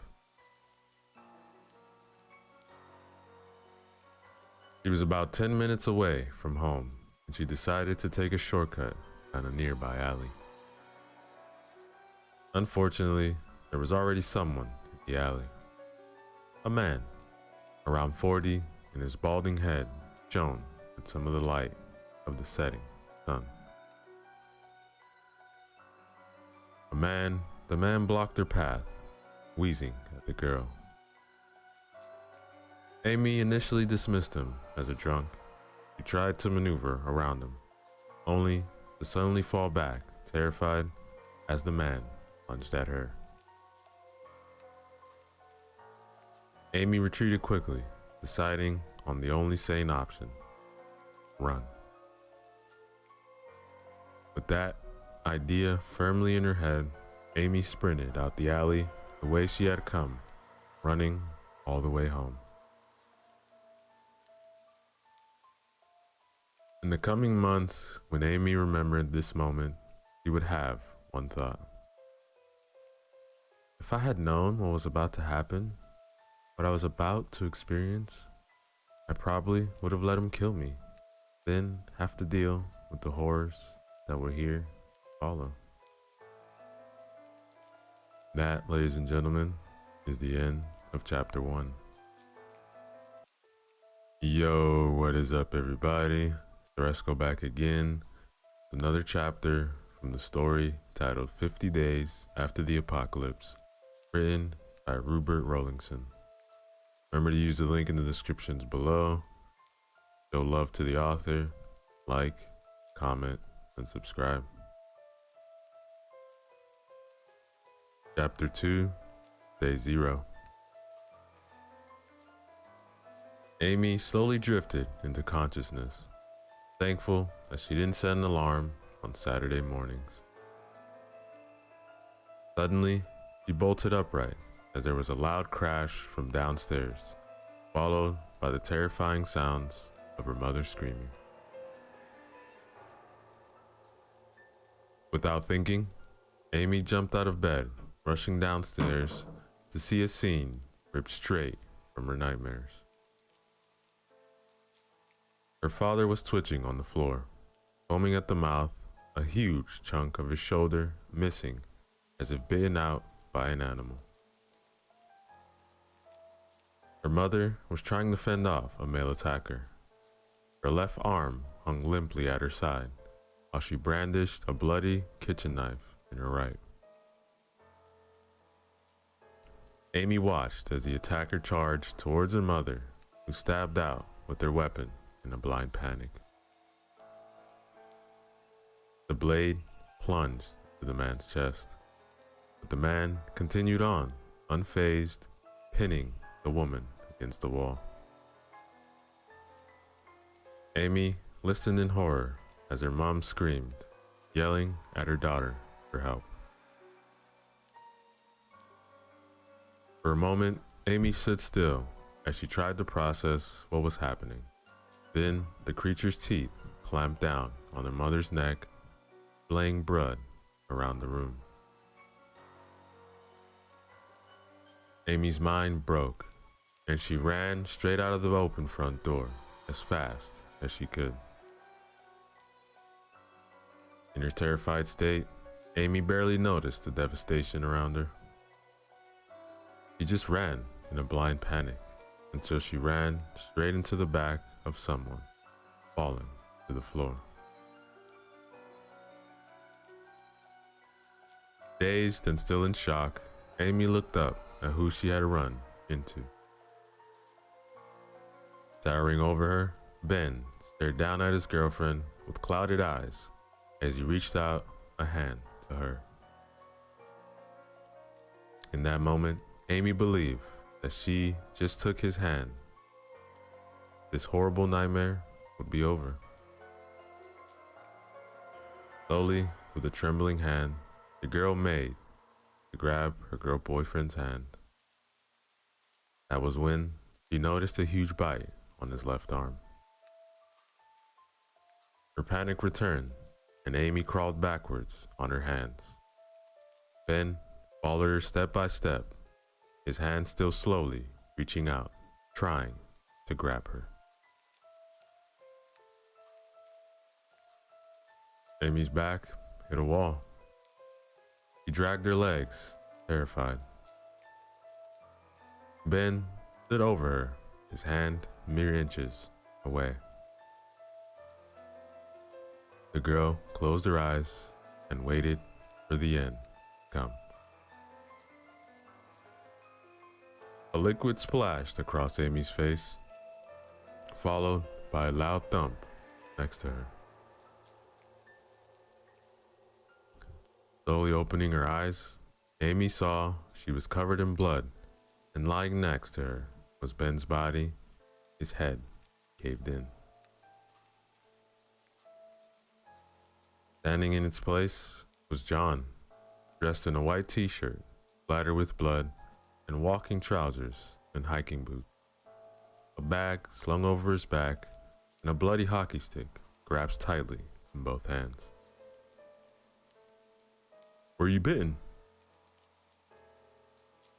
Amy didn't respond, and he yelled at her again. Were you bitten? Amy numbly shook her head. John looked around again. Look, we can't stay here. Which way to your house? Amy gave a slight nod in the direction she had come from. John made to grab her arm, but Amy flinched and tried to push herself further into the wall. For a moment, John's eyes softened as he said, it's okay. I haven't been bitten. Then he lightly took her by the hand and pulled Amy to her feet. Amy slowly came back to her senses as John led her through the streets back to her house. The scene could have been from a horror film. Bodies littered the streets. Many had the creatures crouched next to them.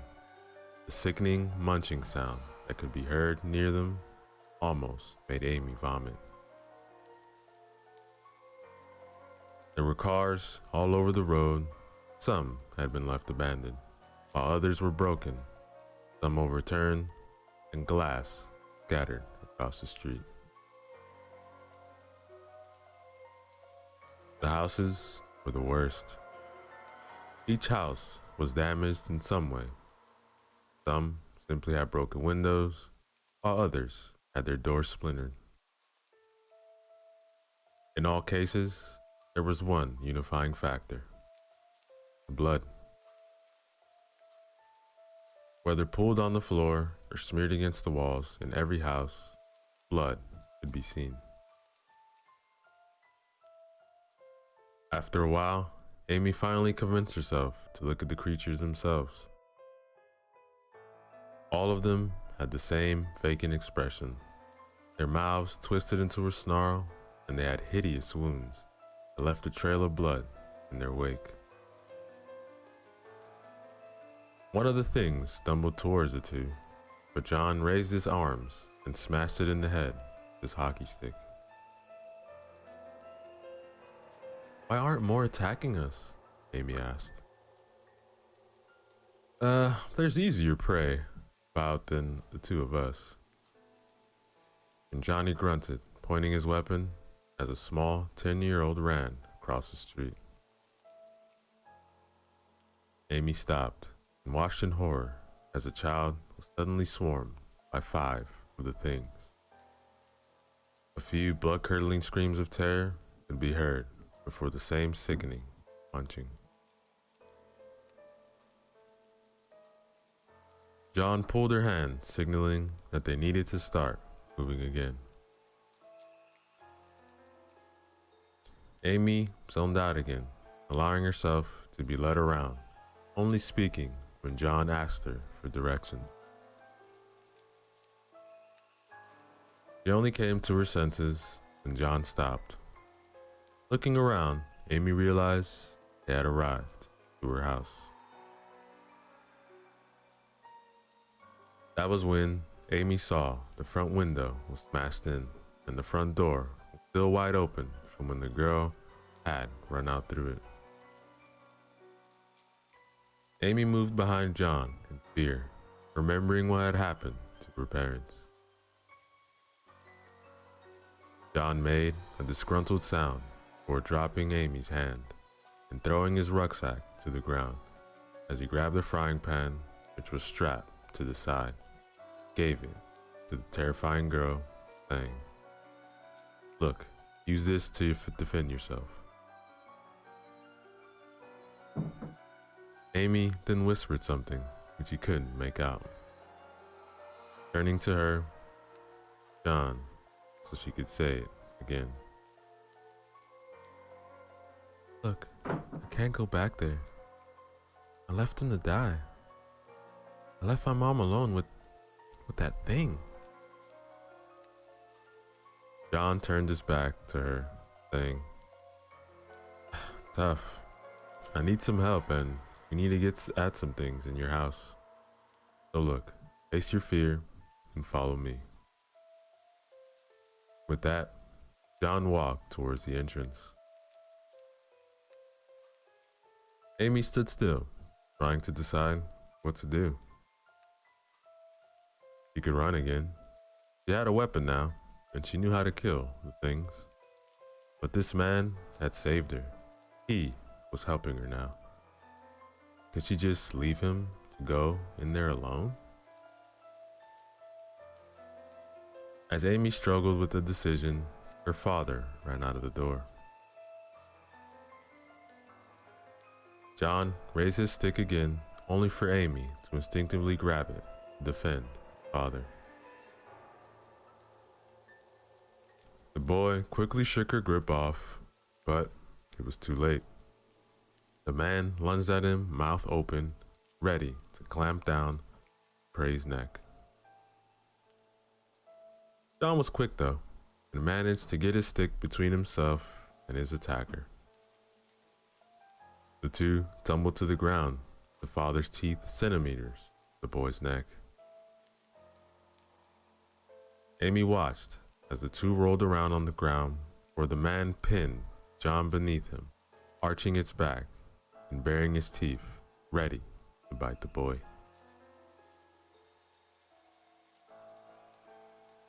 Amy finally acted, swinging the frying pan around and into her father's shoulder, knocking him off her companion. John scrambled to his feet while the man was slower, giving the boy time to raise his stick. This time, Amy didn't stop him, as the weapon descended, slamming to the older man's face. He could only watch as her father's body went limp.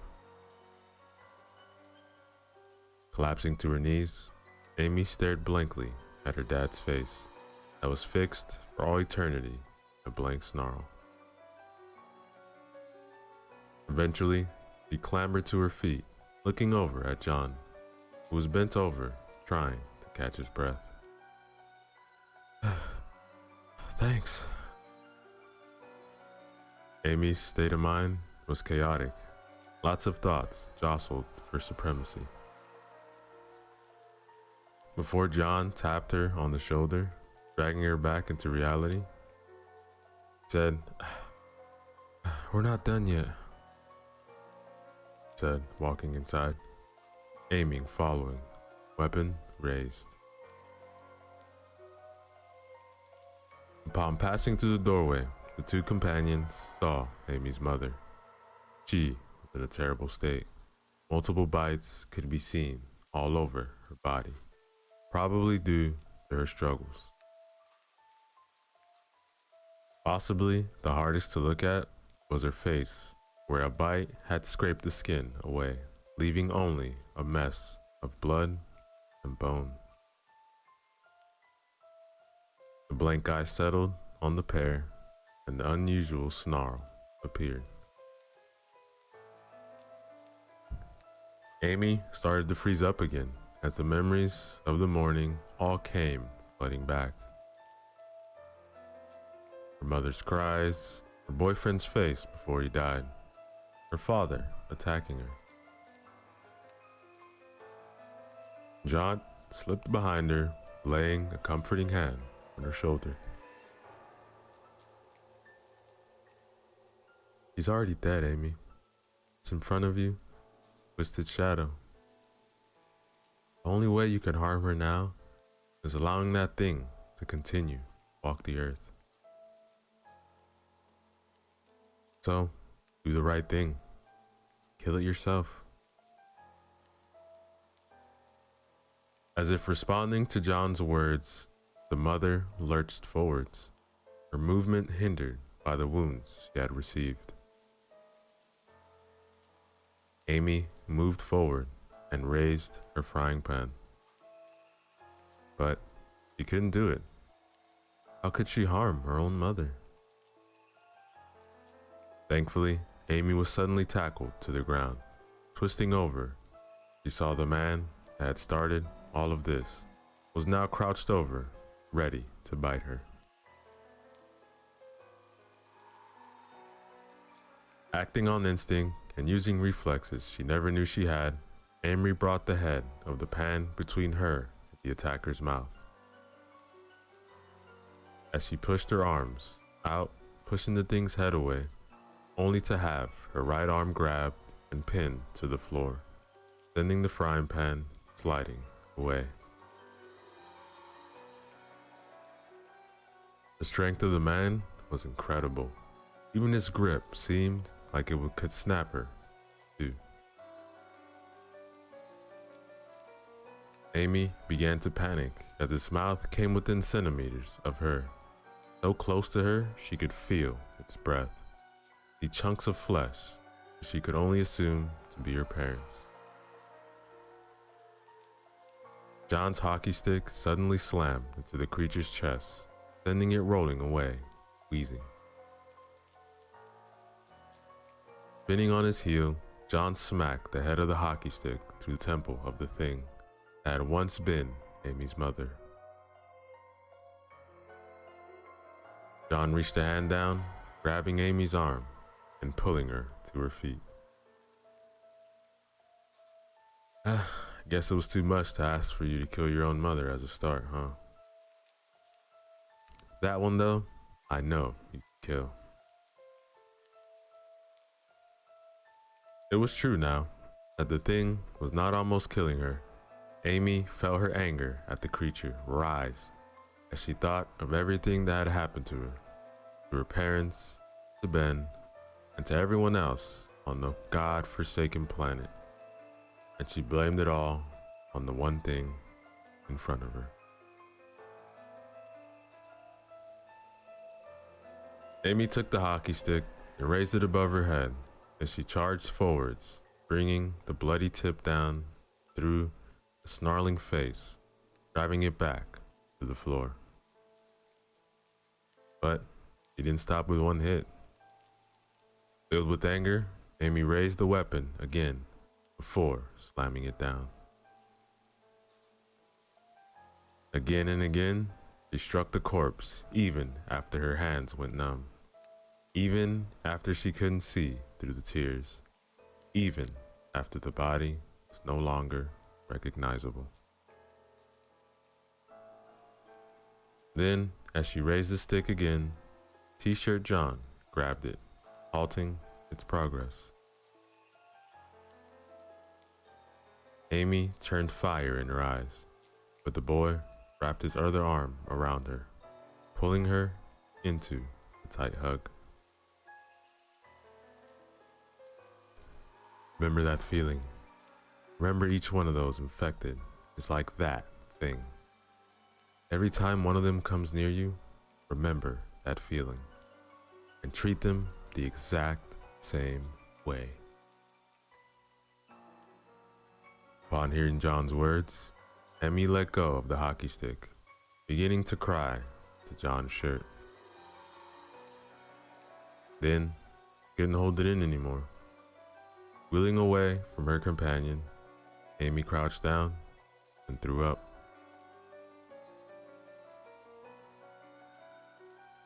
Amy let out a sigh when the water sprayed over her as the shower turned on. After Amy had recovered her composure enough to stop retching, John had sent her upstairs, shower stating it would be the last one she could have for a long time.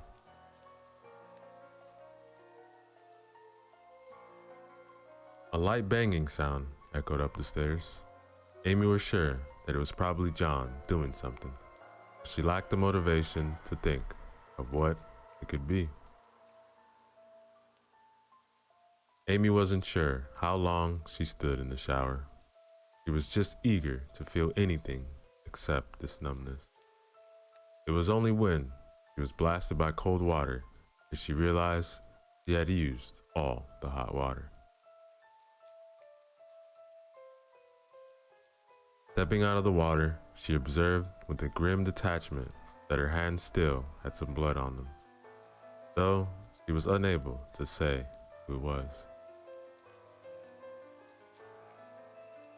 After toweling herself dry, Amy dressed in a simple black t-shirt and jeans.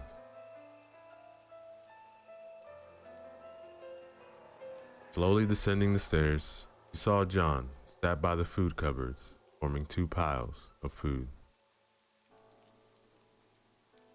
As she walked into the kitchen, Amy noticed that several of the floorboards had been torn out and used to repair the broken door and window.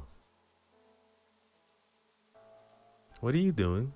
she asked as she took a seat at the food counter. Just gathering supplies. We don't want to starve for the next few weeks." "Will it take that long? I mean, surely the government will set up like safe camps in the next few days where we can live." "Don't be an idiot." "Well, sorry. I'm a little new to this whole apocalypse thing. So why don't you explain it since you clearly have so much more experience?" "Look, if you gather all the survivors in an area together and put them in a dense place, chances are one of them will be infected. In a tightly packed area like a camp, there's only going to be one outcome: a bloodbath." Amy opened her mouth to respond, but she couldn't find any fault in the logic. That scared her almost as much as the dead. And John continued on, ignoring the girl's mental struggle. "Also, we don't know how the infected hunt, and if they smell you out thin by gathering together, all you do is attract all the infected in the area." John then ordered Amy to go find the weapon and some sort of bag. Frustrated at her companion's tight lips, Amy stood up and set about her task, eager to put as much distance between her and her mother's corpse as possible.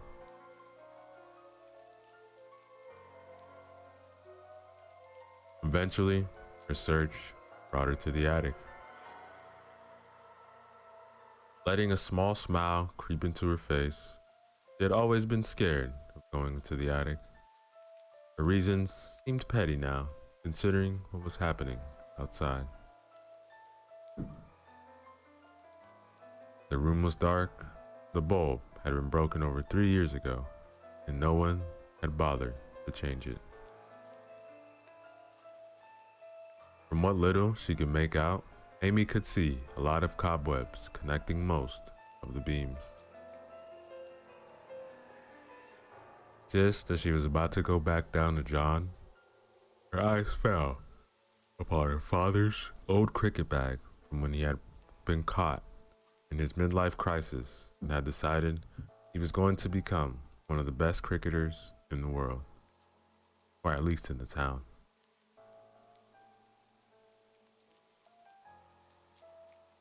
Crawling forwards so as to avoid the majority of the webs, Amy pulled the bag towards her. It was a simple large bag with one long zip running across it and two straps that allowed it to be carried or worn like a backpack. Unzipping the forgotten bag, Amy unpacked most of the equipment before her hand grasped the handle of the bat. A big solid wooden bat, she supposed that it was as good as a weapon as she was likely to find in this house. Amy grabbed the supposed empty bag, but as she lifted it, small rattling inside caused her to stop, check the bag.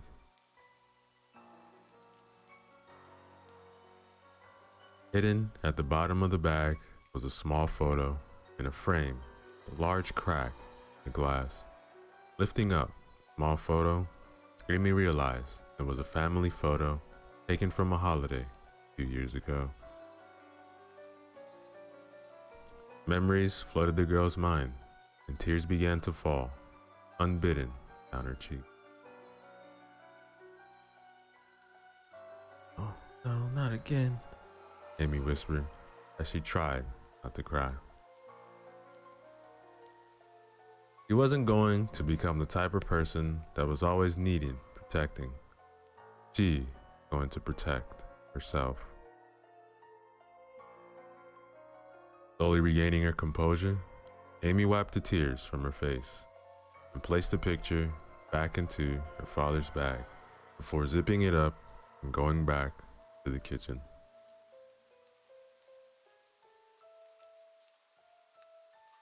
When Amy walked down into the kitchen, seeing that John had already packed one of the piles of food away, the other pile of food he was in the process of covering, each object in fabrics and plastic bags, so as multiple.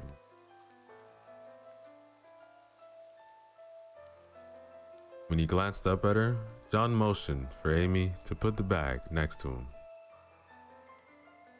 before he returned, covering the objects. Sliding the bag across the floor, Amy again took a seat at the counter. John started throwing in the muffled items collected from all over the house, while Amy was thankful that he didn't say anything about the photo. She did have to admit it was creepy when he produced a spare set of her clothes.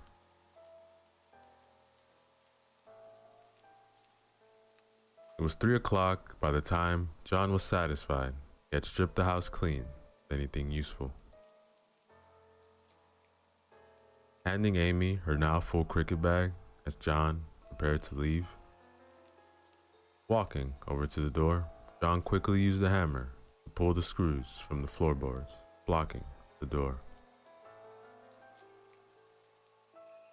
I still don't understand why we should set off now.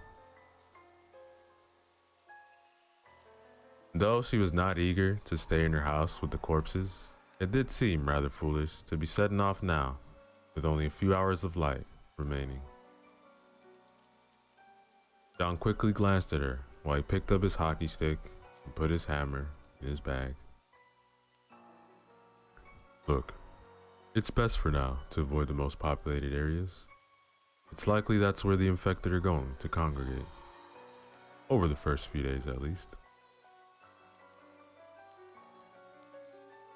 Anyways, ready to go? And Amy merely picked up her cricket bat in response. Like that, the two stole off into the waning light.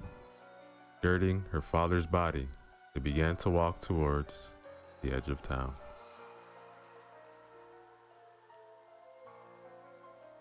The street had even more of the infected roaming it than when Amy had last fled her home. Though many of the fires that had burned when the two had first met at the start of this frightful day had now been reduced to cinders. Readying herself for what was bound to be a long and bloody fight, Amy quickly took one last glance at her home for the past 18 years. It wasn't the home she had grown up in anymore. Now, it was just another shattered house that had seen too much death in the past day. Then, turning back on the house, she hurried off after her companion. Around the world, governments toppled as humans fell on themselves, a fit of anger and distrust. This was the day the old world ended, and this is the day where our story truly begins. And that, ladies and gentlemen, is the end of chapter 2. Yo, what is up, everybody? Resco back again. Another chapter from the story titled 50 Days After the Apocalypse, written by Rupert Rollingson. Remember to use the links in the description below. Show love to the author. Like, comment, and subscribe. Chapter 3. Time trickled by at a snail's pace, but slowly the light of dawn began to filter through the boards covering the broken windows. Checking the digital watch, Amy rose to her feet, stretching as she did in an attempt to remove the stiffness from her limbs. Looking down at herself in the new light of the day, the girl saw her blood-covered clothes, momentarily distracted by the way the coating would crack as she moved. Amy thought back on the events of yesterday after the pair had left their house. John had dragged the girl from one house to another, teaching her how to board up doors and windows, as well as how to efficiently search a house for supplies. But the main thing the girl had learned yesterday was how to fight. The infected were everywhere, clogging up the streets and waiting to ambush them in every house. In just one day, Amy had almost died over half a dozen times, and she was sure it would have been a lot more if not for her quiet companion.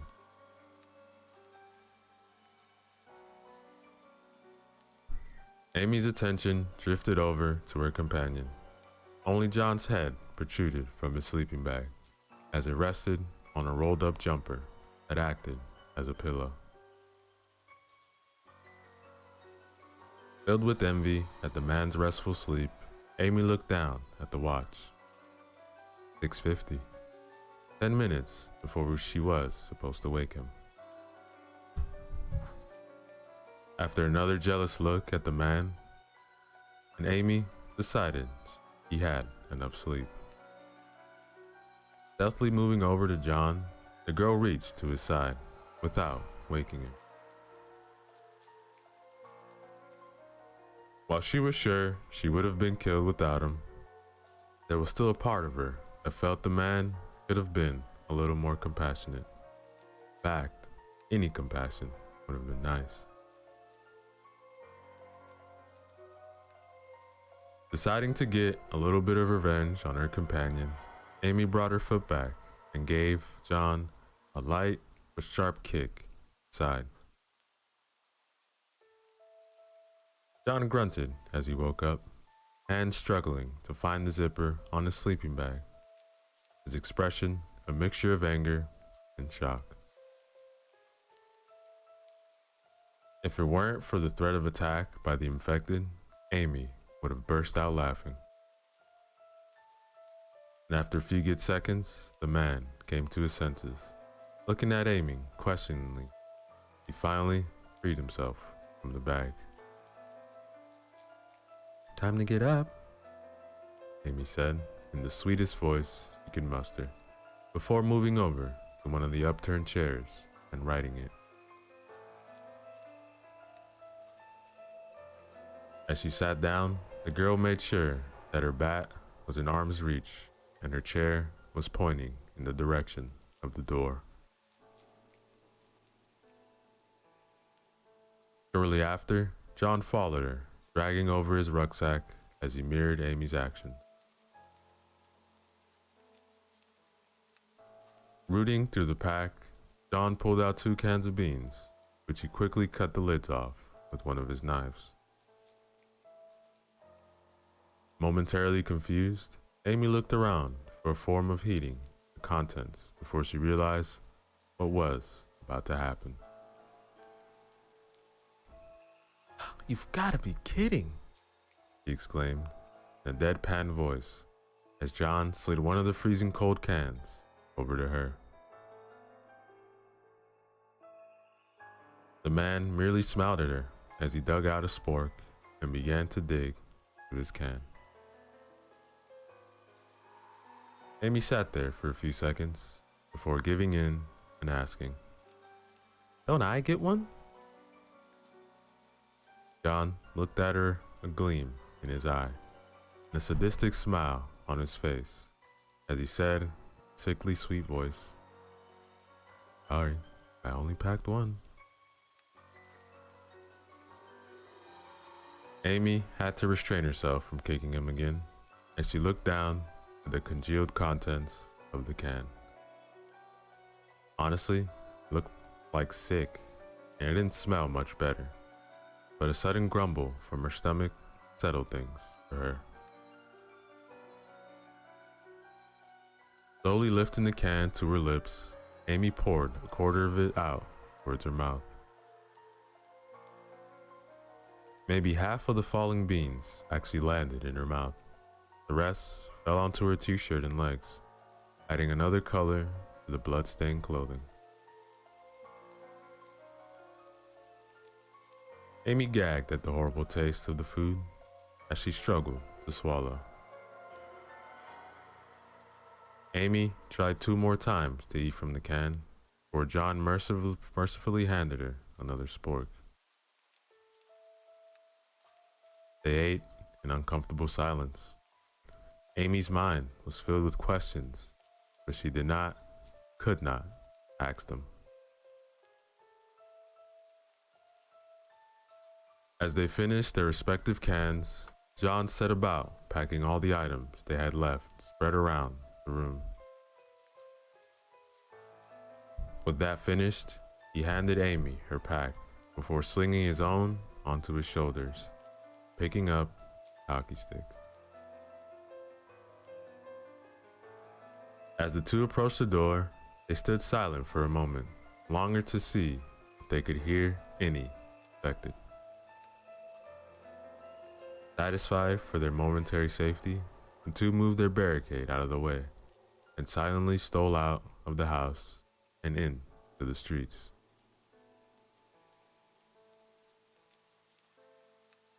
The carnage of the previous day was diminished, but still evidence of it could be seen anywhere you looked. Most noticeable of these reminders were the infected that swarmed the streets, in possibly even more numbers than before. Gambling around, no distinct direction, creatures made traveling through the main roads impossible, and instead the companions struck to alleys, gardens. The tension was incredible. Knowing that with every step they risked their lives was as thrilling as it was terrifying. But possibly the most impossible thing Amy saw that day was John. The man thrived in this new world. As the hours passed, Amy's concentration began to waver, but John only became more impressive, leading the two through the town with ease, skirting large groups of infected, distracting others that impeded their route.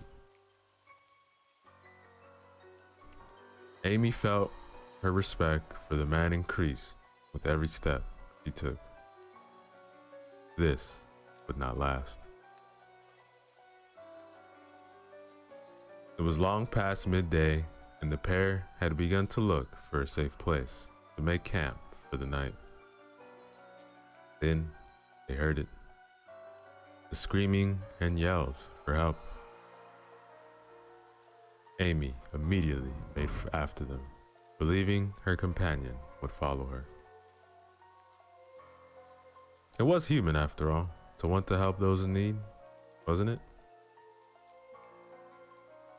Amy raced through the streets, thankful that the areas infected seemed to be occupied somewhere else. She soon found them. The cries were coming from the doorway to the 2-story detached house. A young girl was crying in front of the open door, while a middle-aged man was fending off a group of 8 infected with a piece of plywood. Amy made a move towards the scuffle, only for John to grab her by the arm and hold her back. "What are you doing? We need to go help them." "Just wait." Amy was forced to watch as the 2 of the infected broke past the man and latched on to the screaming girl. Amy averted her gaze, but there was a sickening squelch, and then the screaming stopped. The child was gutted in seconds. The man lets loose a cry of loss as he turned around, smashed the plywood over the back of the first infected's head before swinging it in an upward arc, slamming into the second's chin. The creature wheeled back, but before the man could finish it like he did the first one of the faster infected lurched towards the man, burying its teeth into its shoulder.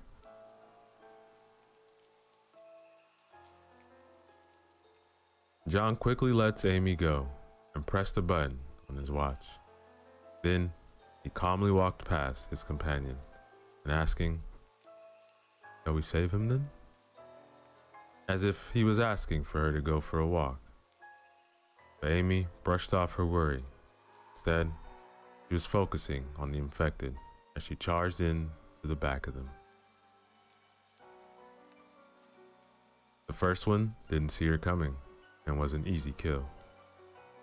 The second one turned to her, raising an arm to swing at her, but Amy blocked it with her bat.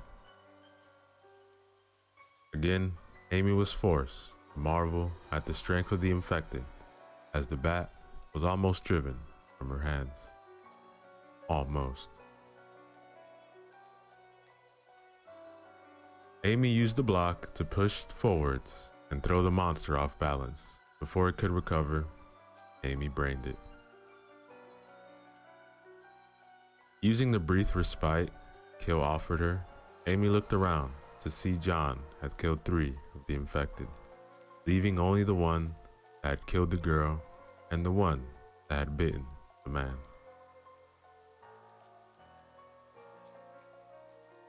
The 2 creatures fully concentrated on their new prey, allowing the man to feebly crawl over to the corpse of his daughter. The infected that had killed the girl charged forwards at John, who quickly sidestepped using the hockey stick to trip the monster, knocking it to the floor. Before it could get up, John raised his weapon and slammed it straight through the back of the creature's skull, killing it. Undaunted, the other infected charged at the 2 of them. John spun on his heel, swinging his hockey stick into the thing's stomach, forcing it to double over, allowing Amy to rush forwards, bat raised, finishing it with one quick strike. Amy breathed a sigh of relief as she stood there, panting. Recovering her composure, she smiled kindly at the man, cowering over the bleeding girl's body. Silently, John strode over to him. "Come with us." "Where?" "Just into the house behind you." Amy mirrored his actions, startled to see that already more infected were emerging from the surrounding houses, probably drawn by the conflict. What about my daughter? You can save her, can't you?" Before Amy could try and comfort the father over his loss, John spoke. "Move over and let me see her." The kindness in his voice immediately had Amy on edge, and she looked at her companion, not understanding his actions. The man quickly stood up and moved away from the girl's body, and Amy saw John's hand tighten on the handle of his hockey stick, and she realized too late what was about to happen. Before the 2 could react, John raised his hockey stick and slammed down on top of the dead girl's head. The father yelled in anger and made to grab John, only for the man in question to drop his hockey stick and punch the father in the face. Before the elder man could recover, John slipped behind them, grabbed the man around his neck, dragging him inside the house. Amy stood there, stunned for a second, before quickly picking up John's discarded weapon, following the two. The man fell into what appeared to be a living room, momentarily breaking them apart. John flung his backpack off and grabbed one of the knives attached to the outside of it as he scrambled to his feet. In his anger, the father charged forward, blindly unafraid, only to be stabbed just below his bitten shoulder. Yelling in pain, the man could do nothing as John forced the knife tip out of the other side of the man's body. The father swung wildly at John's face with the other hand, but was dodged, and John pushed the man backwards to the wall. John ran forward, grabbing the knife handle again as he slammed all of his weight behind it, stabbing the tip to the wall. And John gave the handle a savage twist, jamming the knife into the wall, pinning the man in place. The father made to use the other hand to pull the blade, but John grabbed it, forcing it away. Amy, give me the other knives. He called out to the woman who stood in the doorway. Amy hesitated unwillingly to join in whatever her partner was doing. Now! John shouted at her as he struggled with the man. Dropping the two weapons, Amy ran over to the discarded backpack, pulling out all three of the knives before handing them over.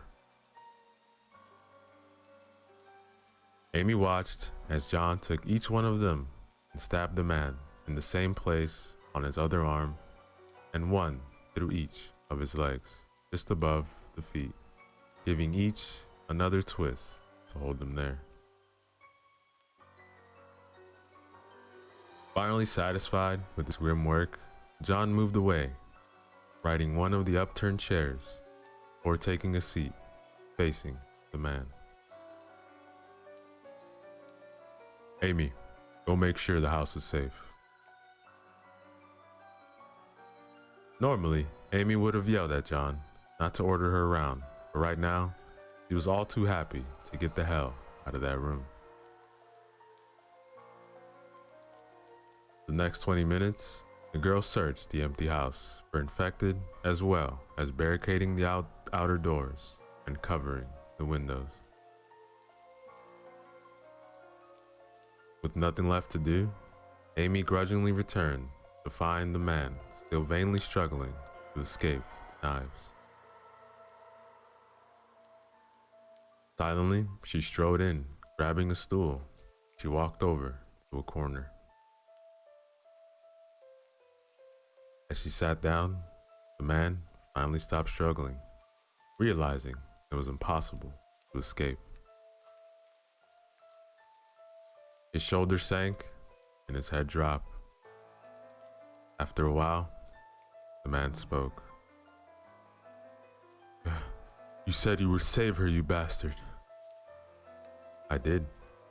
If I hadn't done that, you would have had something far worse than death waiting for her. When I get out of here, I'm gonna throttle you until I see the life leave your eyes. I'm afraid that you'll only get out of here after you've died. You're going to kill me, then just hurry up and do it. Look, I'm not gonna kill you. You're a dead man walking.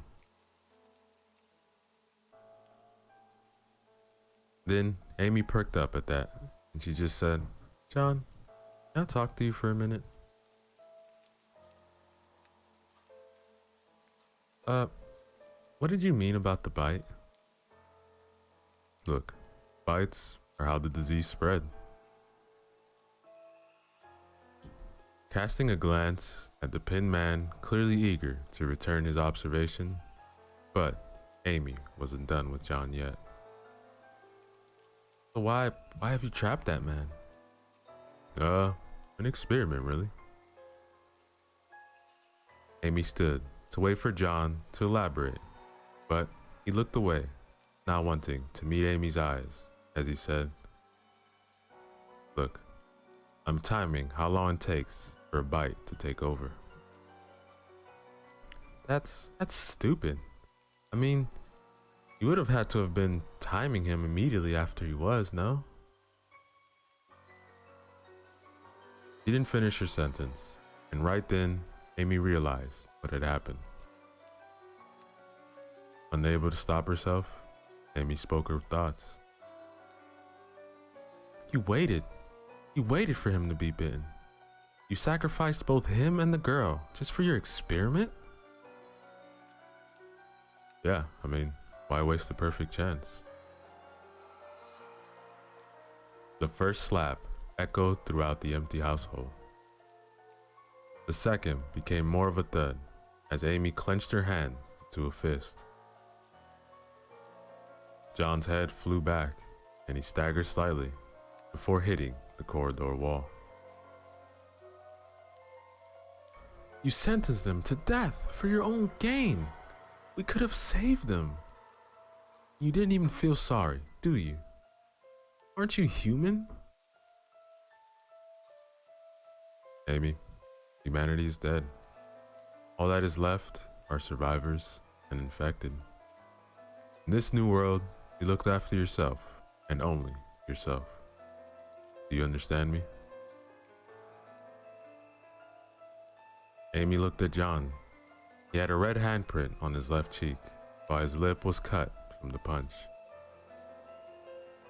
His face and body were covered in upcoming bruises from his fight with the man. Slowly, the girl asked one last question. Then why did you save me?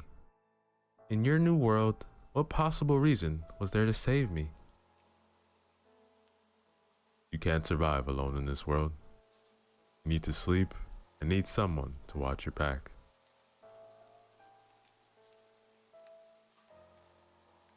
Why did you save me?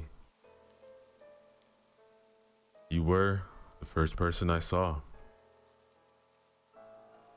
John's answer was full of regret, but it wasn't registered.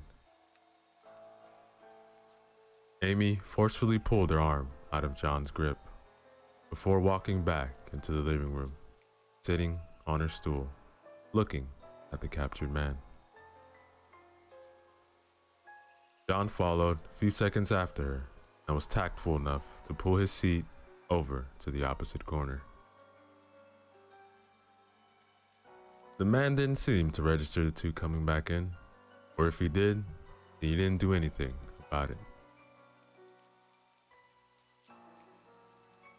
20 minutes of silence passed as the man started to froth at the mouth. Half an hour later, the man slumped before he looked up. His eyes were now misted over, and he had the expression of an animal wild. There was no recognizable trait of humanity left in him, and Amy and John both stood as Amy reached for her cricket bat. What are you doing? I'm killing it. Do you not understand that we have a trapped infected here? There are still so many other things we can learn from it, like, not this one. You will not do anything to this poor man as long as I'm here. Tell me, why would you do this for one man you don't even know? Amy paused for a second before she answered, knowing what she said could decide if they lived or died. Because while I'm still alive, humanity lives on. The two stood motionless for a full minute while the infected grunted, growled behind them. Finally, John lowered his hockey stick. All right, fine. kill this one. There will be other chances, and when they come, I will kill you if you get in my way again. Both of them knew he meant it. John retrieved his backpack as he moved past the girl and made his way upstairs, shouting as he went. Look, we're staying here for the night, so come and find me when it gets dark. Oh, and clean the knives up when you're done with that thing. Amy let out a breath she had been holding as she turned back to the infected, raised her bat above her head. The infected looked at her with its vacant, angry stare. No comprehension, no kindness. I'm sorry, Amy whispered as she slammed her bat down on the creature's head. Yo, what is up everybody? Sarasco back again with another chapter from the story titled 50 Days After the Apocalypse, written by Rupert Rowlingson. Remember to use the links in the description below. Show love to the author, like, comment, and subscribe. Chapter 5. The day started like any other. Amy was woken up at 3 in the morning to take over watch duty. The next 4 hours were spent alternating between picking at the cracked dried stains covering her clothing and staring out at the infected milling in the street. John had told her a while back that the infected were nocturnal creatures, so it was no surprise to see numbers far greater than any Amy had seen since she had been dubbed. The woman reflected on the events of the past weeks. After the infected had broken into the campsite and almost killed the pair, John had taken to building thicker barricades so all but the most determined of infected would be turned away. The weeks had also forced the pair deeper into the city, out of the suburbs and the safe, well-built houses into cheaper flats that took a lot longer to make defensible. Slowly, as dawn approached, the majority of infected crawled into the deserted houses, seeking the comforting embrace of the darkness to wait out the day. Amy found some small measure of entertainment watching the brainless things bounce off the barricaded door a few times before stumbling away. If it weren't for the atrocities she had seen the monsters commit, the girl would have found it comical. The sun began to creep over the horizon, painting the sky red, as if even the sky couldn't avoid bleeding. Stretching as she stood, Amy slowly crept over to her companion. Like normal, John was wrapped up in his sleeping bag, lying on his right side with a rolled up jumper acting as a pillow. Amy took aim before quickly jabbing 2 of her fingers to the sleeping man's side. John bolted upright before shooting the girl a glare as he stood and stretched. She knew it was petty, but to Amy, this one guilty pleasure was one of the few joys of her day. What followed was the usual quiet, disgusting breakfast, like usual congealed baked beans. After that, the pair broke camp, making their way out into the ghostly streets of the city. The cloudy sky painted the buildings in dark shadows that created a dark contrast with the blood-covered walls.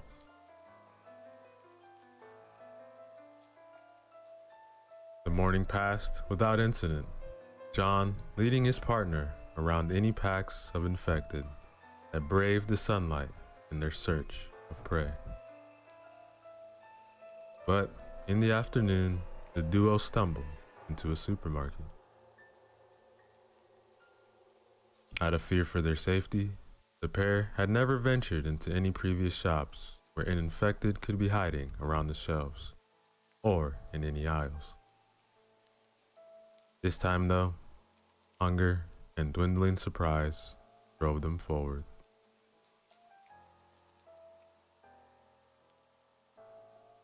As the pair approached though, it was clear to see this supermarket was different. Where other shops were smashed and looted, this building had been turned into a fortress. Windows were boarded up, and there were patches of barbed wire dotted around the empty car park. Then, as the pair of the companions got closer, they realized the damaged building. The boards used to barricade the windows were splintering and covered in blood, both old and fresh. In some places, boards had even been ripped clean away. In front of the supermarket, like a sickening wall, was a mass of infected corpses piled up. At the base, some still lived and writhed in a vain attempt at trying to throw off the bodies to crawl into the store. John and Amy skirted around the obstruction, heading for the front of the store, seeking a way inside. When they finally found the opening, they almost wished they hadn't. The front door had been smashed down, and surrounding the breach was a pile of bodies, both infected and survivors. John moved inside, his partner following him. Then, the smell hit them. Rot. The putrid smell was so overpowering that it forced Amy to wheel around and vomit. Unfortunately, the spittle landed on the gutted corpse of a middle-aged man, which caused the girl to retch again. Taking deep breaths to regain her composure, the girl wiped her mouth on her sleeve, rejoined her companion.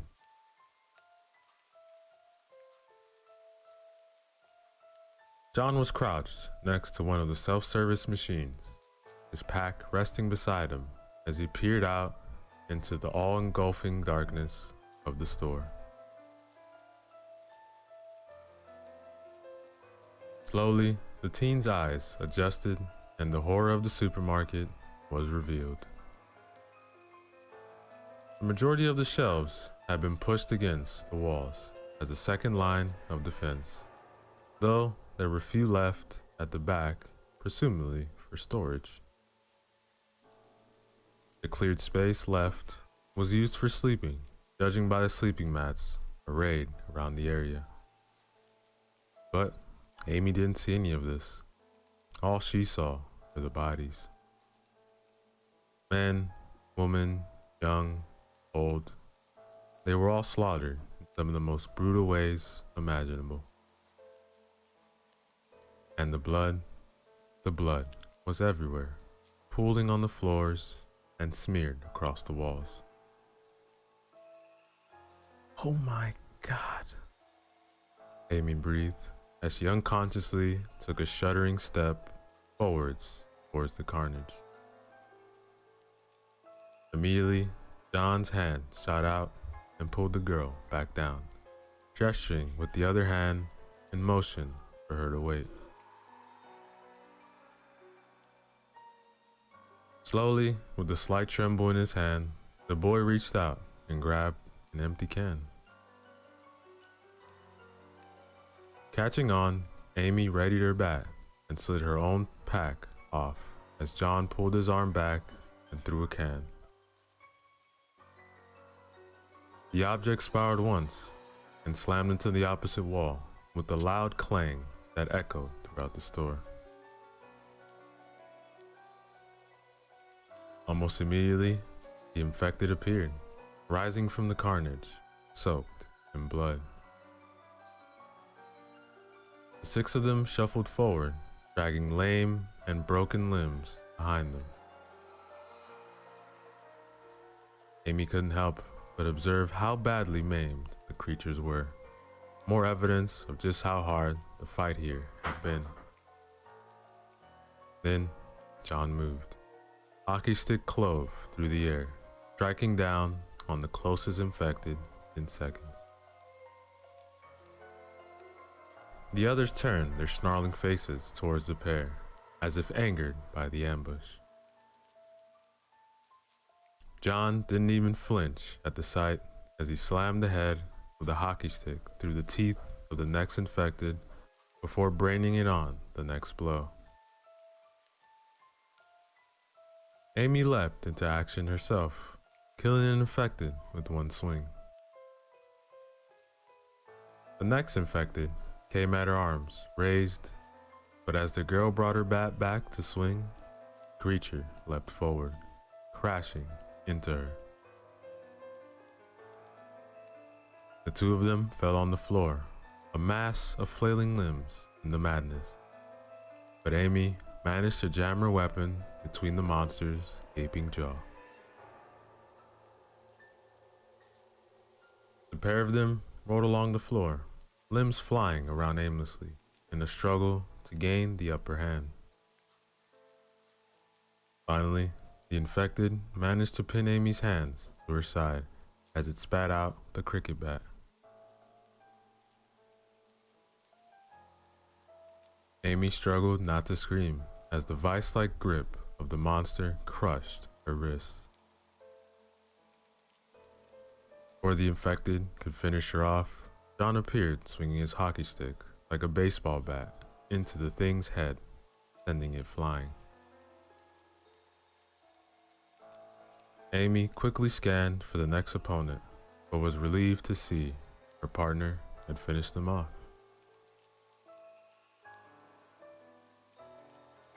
Letting out a sigh, the girl allowed her head to sink back onto the floor, not caring about the blood more. There was a thump as John collapsed next to her, panting. The 2 of them sat in relative silence, their heavy breathing echoing around the desolate building. Then, after a few minutes, John stood up and offered the girl a hand, as with a slight smile, said, "Come on, you don't want to get your clothes dirty." Amy wasn't sure if it was just sheer stupidity of the statement or the fact that she had once again narrowly escaped death, but she couldn't help herself as she burst out laughing.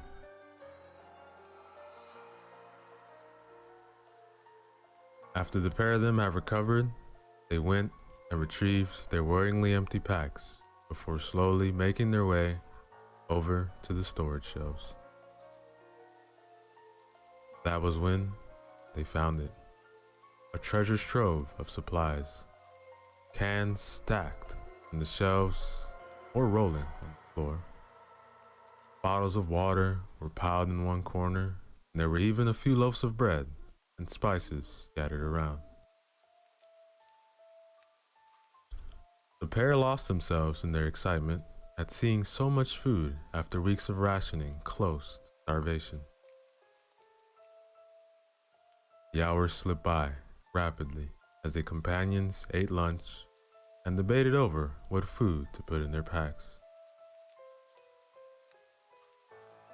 When their rucksacks were packed to the breaking point, the 2 of them sadly gathered up their things and left the supermarket.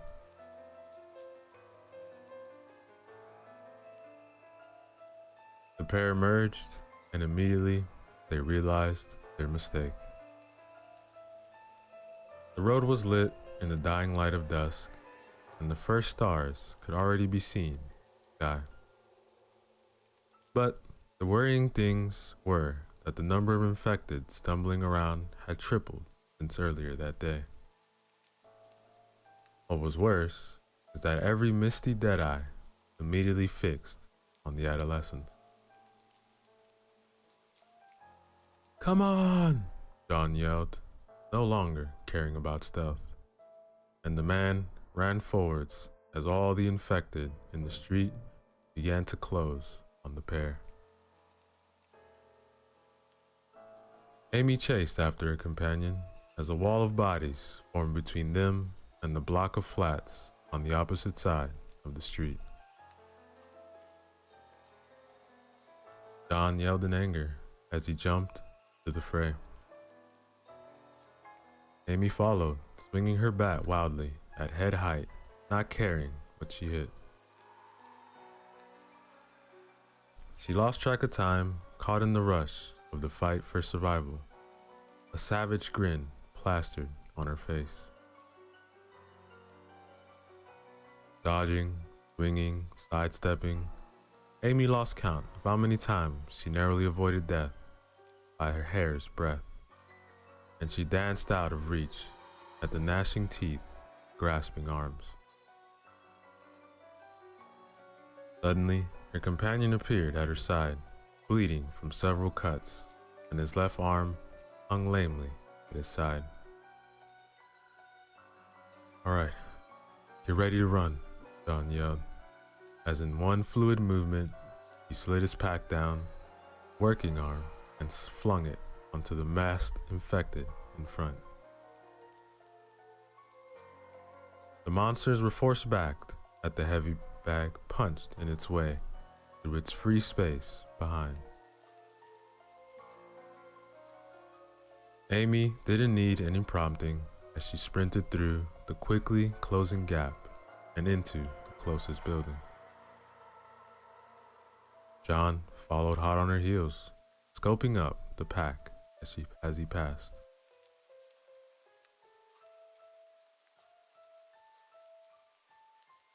Amy ran through a small, grubby lobby, rushing up a rickety flight of steps. Reaching the top, the girl was greeted by an infected. Reacting instantly, Amy made to swing her bat around. Almost immediately, there was an intense pain in her arms as her weapon slammed to the wall. The creature at the top of the stairs took its chance, lurching at the girl before she could recover. Suddenly, a hockey stick appeared at Amy's side, slamming her to the wall. The girl let out a gasp of pain. She hit the wall just as the creature sailed past her, tumbling down the stairs. Come on, we've got to keep moving," John yelled. Amy turned to yell back at her companion, only to see the man was already trying to fend off some of the faster infected that were following them from the street. The girl began to run again, racing up the stairs to the second floor, John right behind her. Then, as she rounded the banister leading to the third floor, Amy saw them. There were 5 infected, slowly stumbling down the stairs. Normally, the pair would have fancied their chances against the pack, but in this cramped corridor, with over 50 more infected hot on their heels, trying to force through would just be suicide.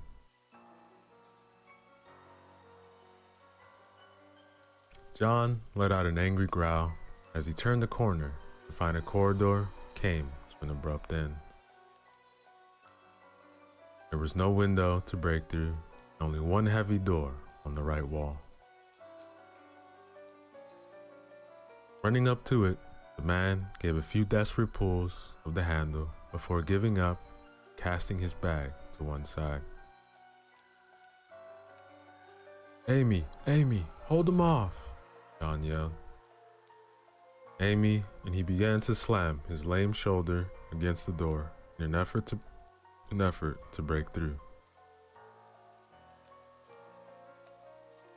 Spinning around and raising her weapon in defense, Amy stared at the corner, a mere 2 meters away, waiting for the infected.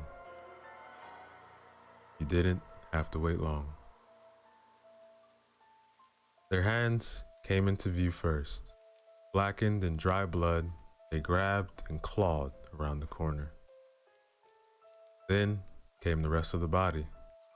The girl studied each of them as they came, taking in everything. Their clouded eyes, their barred teeth, their gaping, slowly bleeding wounds. Everything. Slowly, the wall of infected advanced, their arms outstretched, beckoning to her, as if to embrace her as she died. Amy shouted in rage as she launched herself into the monsters once more, losing herself in the fight for survival. Her bat seemed to blur with speed as she whipped it about, dealing a death blow with every swing, each hit punctuated by a dull slam from behind her. Amy fought as hard and ferociously as she could, but it was no avail. Slowly, she was forced back as a wave after wave of infected attacked her, piling over one another and trampling the corpses of their former comrades underfoot. There was a sudden splintering sound as at last the door's locks broke and the door swung in. Immediately, John appeared beside the girl, grasping his hockey stick, all halfway up. With one swing, the man knocked the front line of monsters back, clearing some space. Acting quickly, the pair of survivors rushed inside the room, once again grabbing John's ditched pack before slamming the door behind them, as they threw all their weight behind it in a vain attempt to keep the infected out. Clawing hands suddenly broke through the woodwork as the door began to crumble under the force of the assault. The bedroom, John said, before he bared his teeth and bit down on the closest infected hand. Annoyingly rather, and pulling back, the hand began to struggle even harder, with efforts to grab the man. With a shared nod, the pair abandoned the door, running inside the main bedroom. As John closed the door behind them, Amy toppled the wardrobe behind it to act as a small barricade. Taking advantage of the small respite, Amy doubled over, breathing heavily, only now realizing how close to collapsing she was.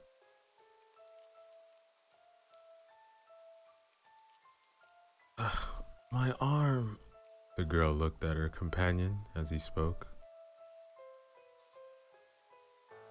John was sitting on the bed, holding his lame arm out towards her. When Amy didn't make a move, he elaborated, I think it's just dislocated. Look, I need you to force it back into the socket where the swelling starts. It was only then that the girl realized just how badly hurt John got clearing the way.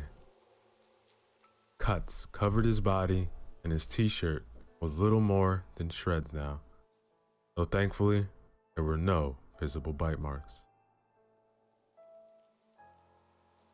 Possibly most worrying, other than the shoulder, was a deep cut about an inch above his left eye. Already the blood pouring from it had made the eye below unusable. Stepping forwards, Amy gently took the man's arm, then she tightened her grip and pulled the limb towards her. John quickly grabbed the bed with his working hand to hold his position. When she could pull no further, The girl reversed her hold and pushed the arm towards her companion's torso. John gritted his teeth, and his arm painfully slid back into its socket. Then it was over. John made a few deft movements to check his arm was working, before offering a small smile of thanks.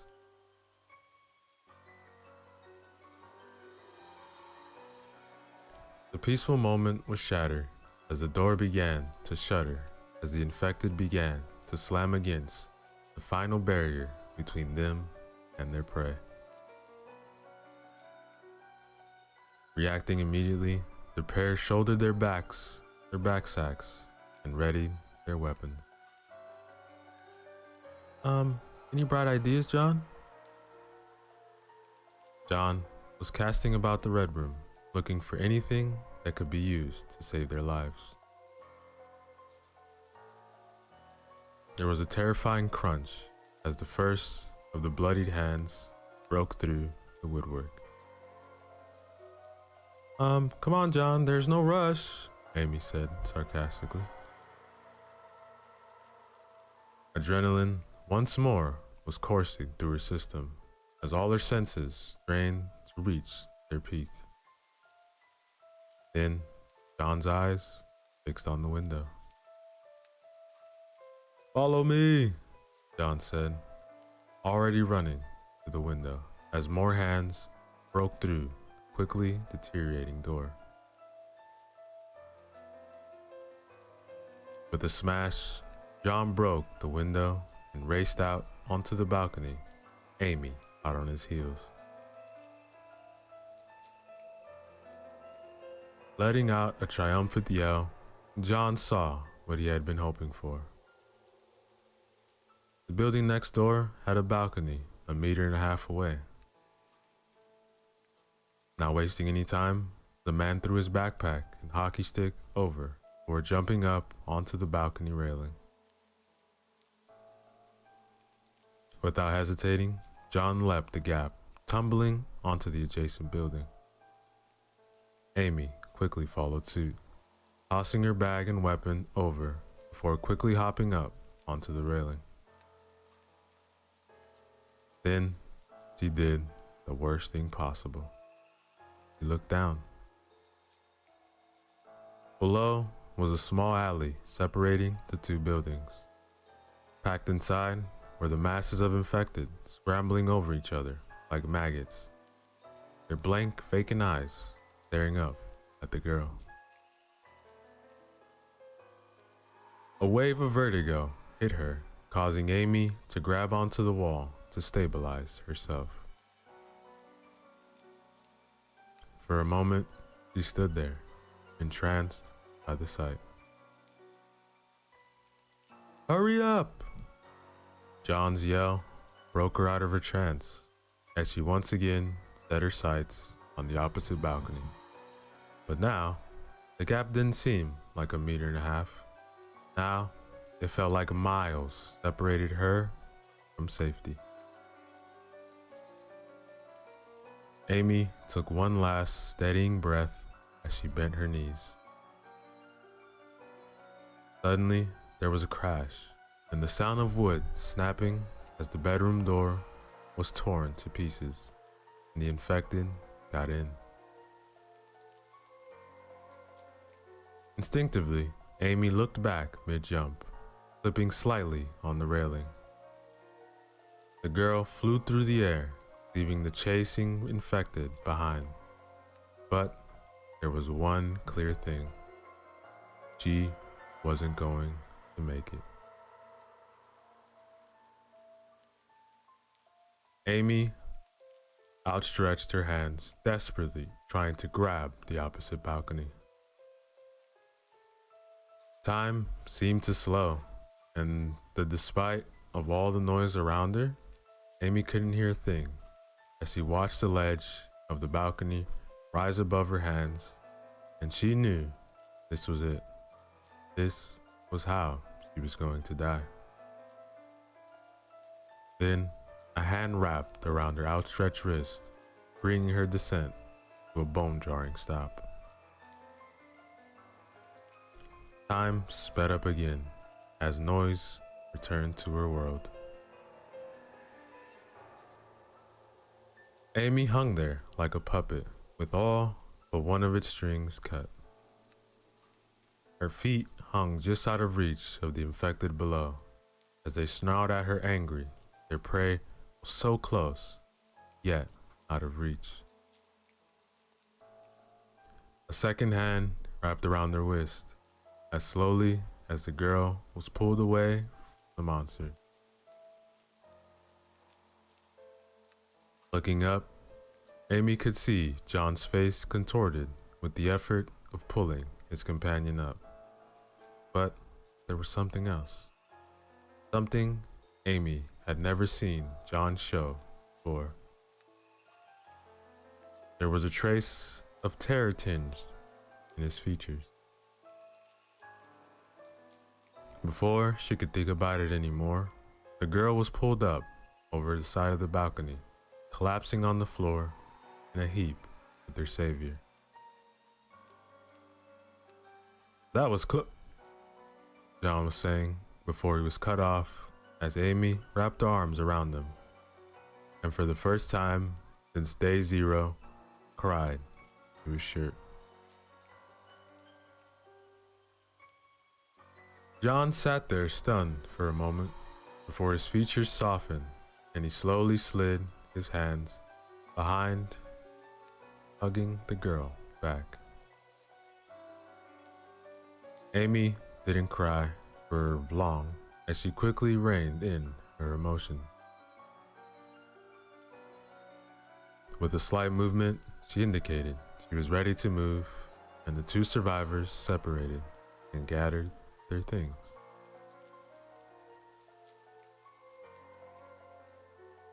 As John reached for the handle of the bay doors, the girl held his hand back. John looked at her questioningly. Meeting his gaze, Amy spoke. "Thank you." It was two simple words, but they were all that was needed to convey all the emotions the girl was feeling. With that, Amy released her companion's hand, and the two ventured to the building. It was not easy, but the pair were able to weave their way through the building, avoiding most of their pursuers and quickly braining any that they couldn't. Finally, a full hour after they had left the supermarket, the two of them settled on the studio apartment near the top of the building. Quickly barricading themselves in, they ate a sparing meal. Neither of them had munched on an appetite after the ordeal.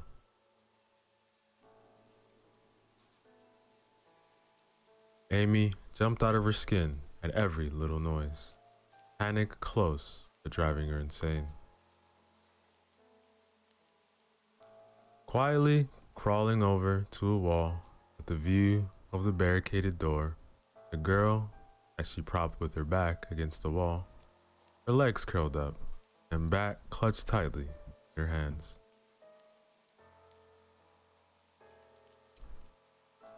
Amy sort of controlled her panic breathing.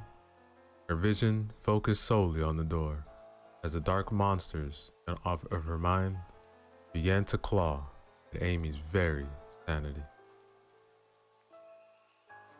An arm wrapped up around the girl's shoulder, causing her to jump. With a terrified glance, Amy looked questioningly at her companion. In response, the man tightened a one-arm hug slightly.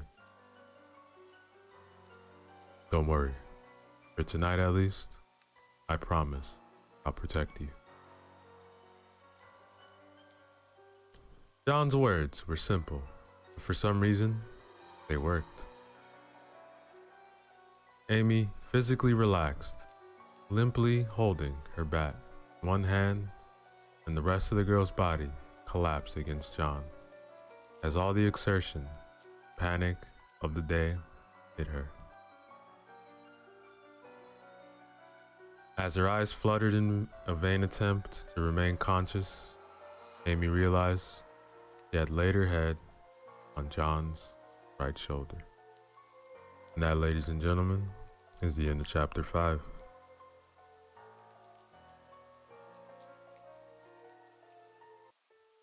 Yo, what is up, everybody? So let's go back again with another chapter from our zombie story titled 50 Days After the Apocalypse, written by Rupert Rowlingson. Hopefully you guys have been enjoying the previous chapters. Remember to show love to the author with the links in the description. Like, comment, and subscribe. Chapter 6, Other Survivors. Amy slowly drifted awake, her eyes fluttering open, and she took in her surroundings. She was sat in the same position she had been in last night. Her hockey stick lay between her legs, where she had dropped it when at some point in the night she had fallen asleep. There was a slight movement beneath her head. Immediately returning to consciousness, Amy bolted upright, quickly looking sideways to see what had moved. On her left sat John, apparently deep in sleep. Quickly, Amy realized that she must have fallen asleep on the man. This was embarrassingly confirmed by a small patch of drool where her head would have been.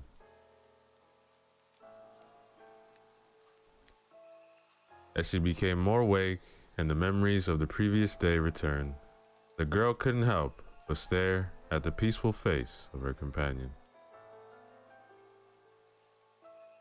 John's face was slightly haggard, not helped by the patches of stubble that dotted his chin and neck. His hair was matted, and a mixture of congealed substances gave it a gel-like effect. The cut that had almost blinded John yesterday had scabbed over, and the man had wiped the drying blood away from her eye, making it usable again. Are you watching me sleep again? Amy blushed bright red. She quickly mumbled out some weak excuse. John let a small smile slip onto his face as he opened his eyes. Trying to distract from the situation, the embarrassed girl asked, "Have you slept yet?" Grabbed a few hours sleep after dawn, once I was sure the infected wouldn't break in." At dawn? What time is it? Instead of an answer, John handed her the watch. 11:17. Amy stared at the time for a few seconds before she quickly began to crawl along the floor, gathering up all their belongings.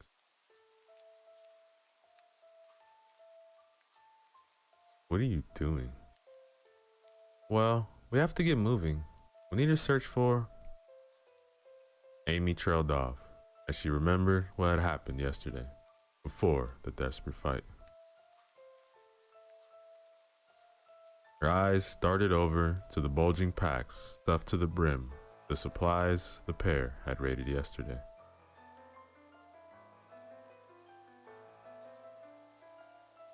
Physically relaxing, Amy slowly got to her feet and stretched, working out the kinks from sitting stock still all night.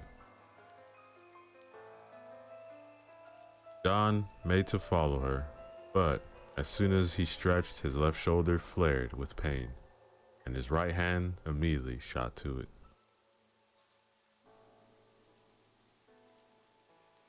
With a shaky laugh, the man tried to brush the action off, as brushing his shoulder, but it didn't fool Amy. The girl stomped over to him, moving his hand away and ignoring his protests, as she ripped open his destroyed t-shirt to look at the injury. She gasped when she saw it. John's left shoulder was extremely swollen and was already colored purple with bruising, probably from breaking down the door.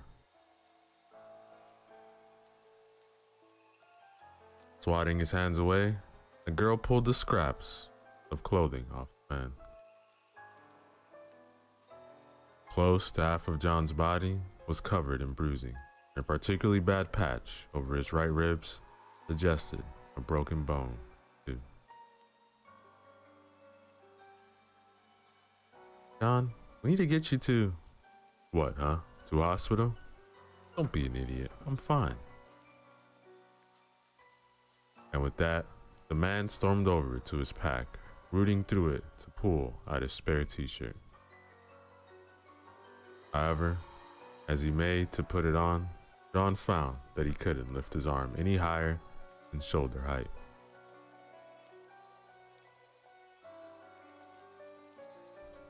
Amy slowly approached him as he struggled to slip the garment on, slightly placing her hand on his normal shoulder, causing the man to freeze.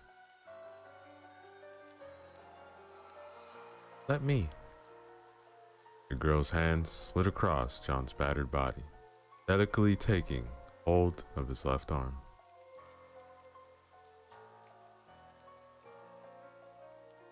Ever so slowly, Amy guided his arm through the sleeve, smiling sadly as John winced.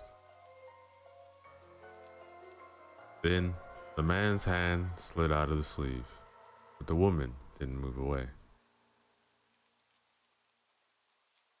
The two of them suddenly realized how close they were. Mere centimeters separated their heads as both of them stared at each other. Amy began to move forwards, closing the distance.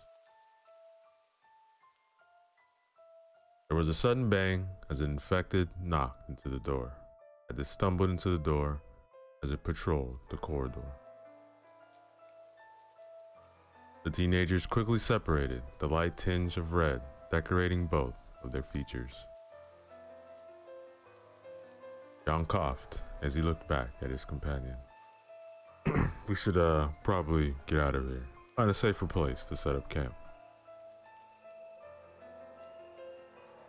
He quickly moved over to the abandoned pile of items and began to pack them.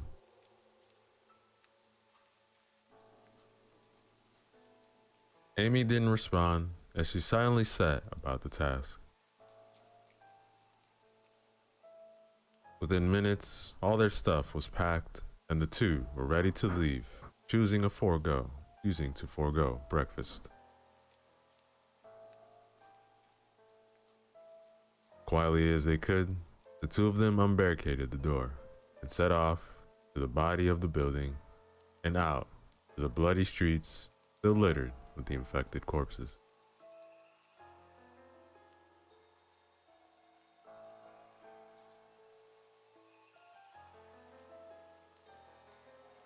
The day was hot. The sun scorched the blood-caked ground, producing a putrid smell that lingered in the air. Every now and then, a breeze would blow through the streets, offering a brief moment of respite in the stifling weather.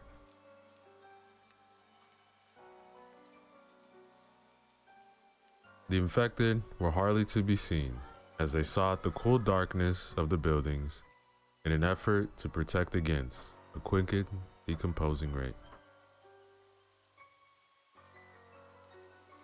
John and Amy cautiously stalked the streets, still wary of ambush after yesterday. Both of the survivors were covered in sweat from a mere hour of walking in the open sun, and their tempers were starting to fray.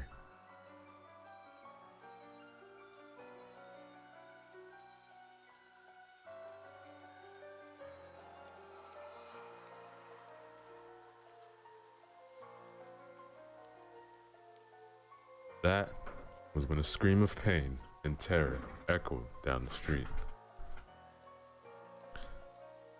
Amy took a step in the direction of the scream before she remembered the last time this had happened. She remembered Andrew Roberts and his daughter. He remembered the cruel way her partner had let him die in an attempt to further his understanding of the infected.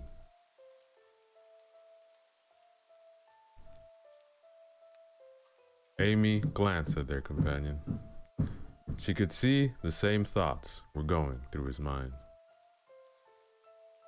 Another scream echoed down the street, more desperate now. That did it. Before John could do anything, Amy set off, sprinting through the streets.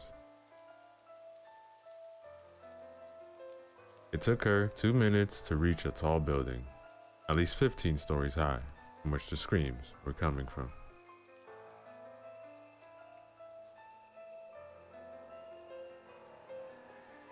In front of the building, Amy could see a group of possibly a dozen infected crowding around an open doorway.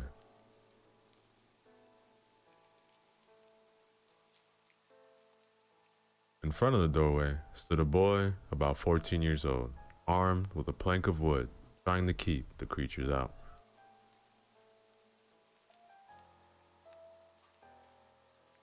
Despite everything she'd learned since the horror began, Amy charged straight at the group. The first infected didn't even have a chance to turn around. The second didn't fare much better, as Amy forced her way through the group. The third infected lunged at her, but Amy nimbly sidestepped before bringing her bat down hard on the back of the creature's head. As the girl once again turned towards the doorway, she barely managed to lean back, avoiding a savage bite of the fourth infected. Trying desperately to back out of the thing's reach, Amy scuttled backwards, barely staying upright. But it was too slow. The infected took one long stride, grabbing Amy around the waist, raised his head to deliver a killer bite. A knife suddenly shot out from behind Amy's back, stabbing the infected through the eye, killing it instantly. The weapon was quickly pulled back, and Amy turned with it to look at her savior. John stood there, blood covering his fresh clothes, 2 more corpses behind him. Look, let's finish this first, then we'll have a long talk about safety. Amy felt her anger build at being disregarded. Turning back to the fight, she saw John, a bloody knife in his left hand and the trusty hockey stick in his right, swiftly kill the 7th member of the pack. By the doorway, 2 of the infected grappled with the boy, while the 3rd attempted to stalk around the scuffle to flank the defender.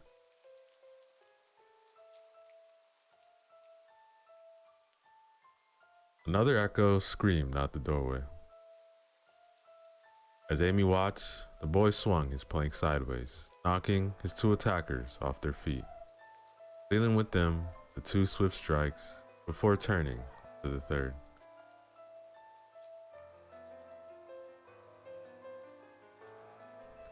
To the girl's right, John jumped backwards, dodging a vicious swipe of a clawed hand before using his longer reach to slam his hockey stick to the monster's temple.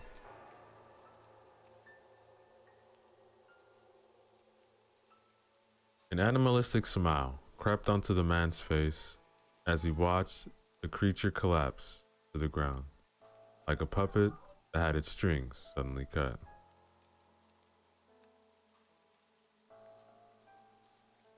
Amy strode up to the last of the infected, tightly gripping her bat in both hands. Then, in one large swing, she released all of her anger. The creature fell to the ground, head caved in.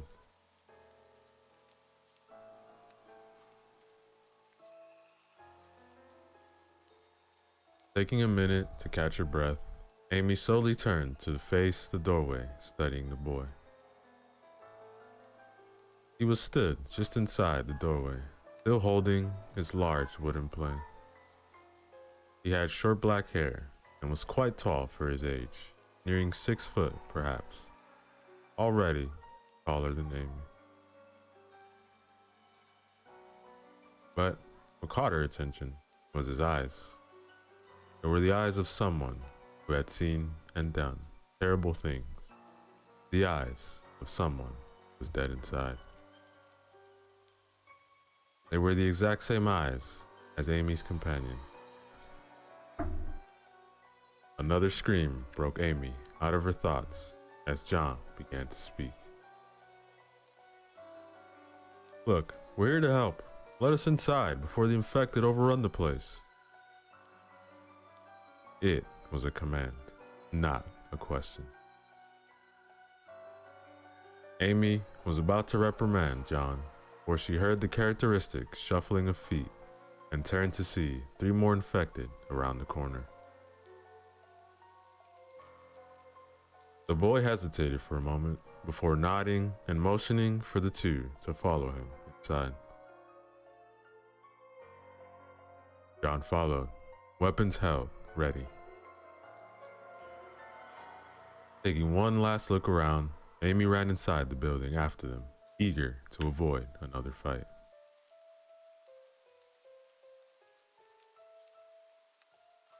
The group had been walking through the dimly lit offices for about 5 minutes.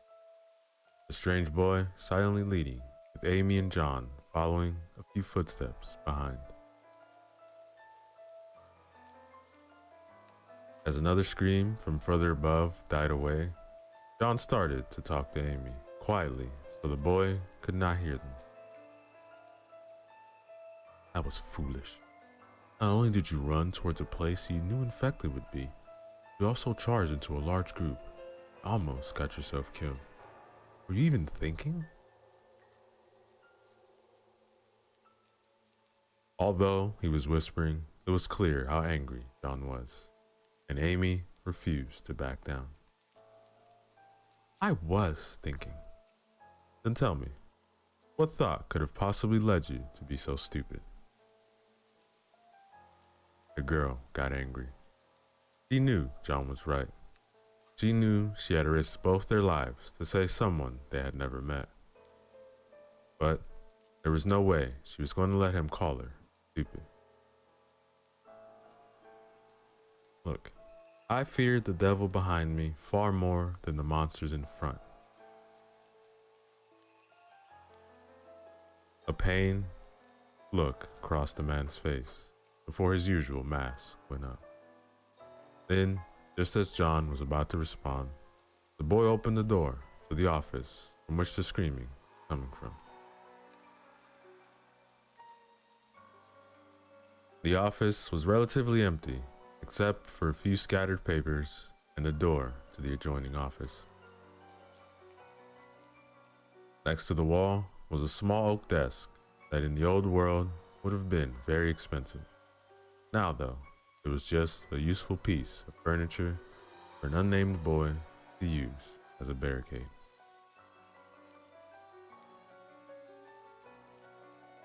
Pressed against the opposite of the wall, with her hand pressed to her side, was a screaming ginger-haired girl. Amy could see fresh blood seeping out underneath the girl's hand as it pressed into her left side. "Please help me. Those things, they bit me." John walked further into the room, setting down his backpack and hockey stick on the floor, and jamming his knife between a belt loop as he walked towards the girl. Amy worriedly moved forwards, already knowing what was about to happen. As John got within a few steps of the girl, the boy appeared to Amy's left, mumbling something. "Sorry, what was that?" Amy asked, leaning closer to the boy. The boy mumbled the words again. This time, they were dreadfully clear. "I'm sorry." Before Amy could do anything, The boy had slipped behind her and was now holding a knife to her throat as a man burst in through the adjoining door, tackling John to the ground. Amy reacted quickly, grabbing the knife hand of the boy and pulling it away. But the other hand came up, wrapping it tightly around her neck. Amy struggled against her attacker, swinging her cricket bat behind her to try and hit him. When that failed, she dropped the bat and began to claw at the hand with her nails, carving bloody cuts to the limb. Coughing from lack of air as the world began to dim around her, Amy tried one last thing. With all her remaining strength, Amy swung her foot backwards, aiming for between the boy's legs. Bullseye. The boy released her with a yell of pain, collapsing to his knees. Amy stumbled away, panting and coughing intermittent. As she turned to look for her bat, she saw the boy once again on his feet, bat in hand and fire in his eyes.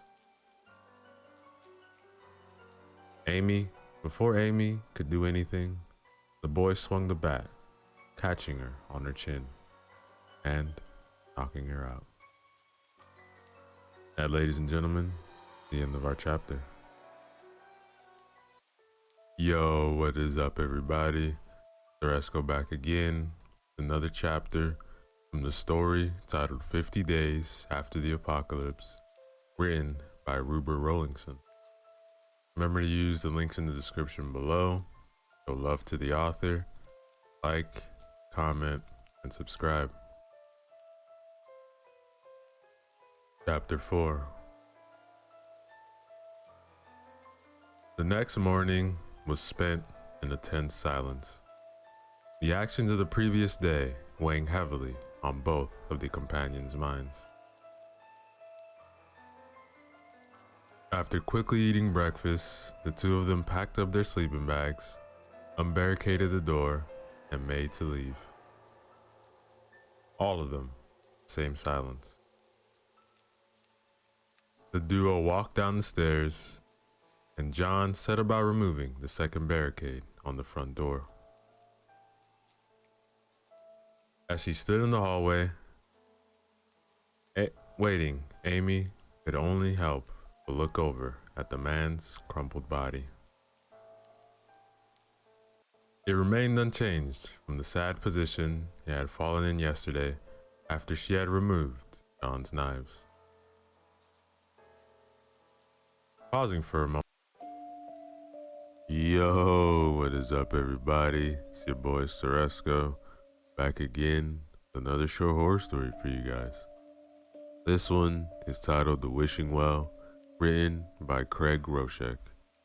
Remember to use the links in the description below. Show love to them. Like, comment, and subscribe. The sun was setting, casting long shadows through the trees on Harold's rural property. It was an evening like any other, the kind Harold had grown accustomed to since his wife, Henrietta, passed away 12 years ago. These walks had become a routine, a way to fill the silence that now defined his life. The air was cool, the woods quiet. Too quiet, Harold thought. The birds had stopped singing, and even the wind seemed to have died down, leaving an eerie stillness in its wake. He shook off the unease creeping into his thoughts and pressed on, following the familiar path that wound deeper to the forest. That's when the fog rolled in. It came fast, thick and white, swallowing the trees and the path in a matter of moments. Harold stopped, squinting into the haze, He had never seen fog like this before. Not here, not anywhere. It was so dense that he couldn't see more than a few feet ahead. A cold knot of unease settled in his gut, but he brushed it aside. Fog was just fog after all.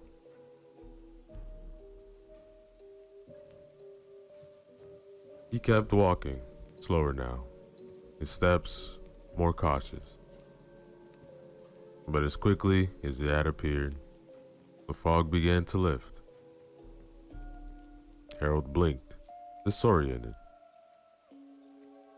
The path was still there, the trees still looming overhead. But something was different.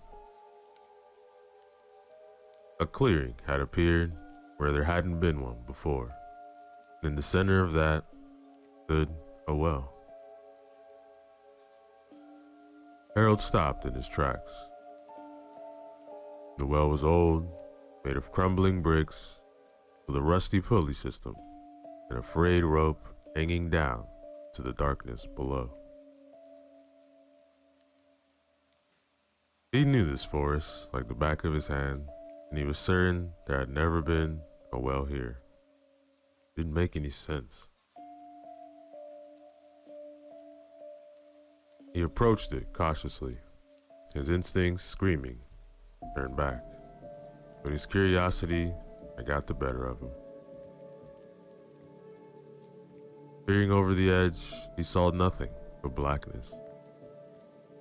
There was no water, no bottom, just an empty void. The air around the well was cool, almost cold, and Harold felt a shiver run down his spine. Something about the well felt wrong. But instead of leaving, he found himself reaching for the rope. The fibers were rough against his skin, and the pulley squealed loudly as he began to lower the bucket. The sound grated on his nerves, but he kept going until he heard the bucket hit the bottom with a dull thud. It was dry, no splash of water, no echo from the depths. Harold frowned. He began pulling the bucket back up, expecting to find it empty. Instead, there was a scrap of paper inside, along with a small, wore-down pencil. He unfolded the paper, his hands shaking slightly, and read the single line scrawled across in jagged, uneven handwriting. What do you want most in this world? Harold stared at the words, his mind racing. Was this some kind of joke? It had to be, but who would play a joke like this out here in the middle of nowhere? He glanced around, but there was no one. Just the trees, fading light, and the well. His heart ached as he thought of Henrietta.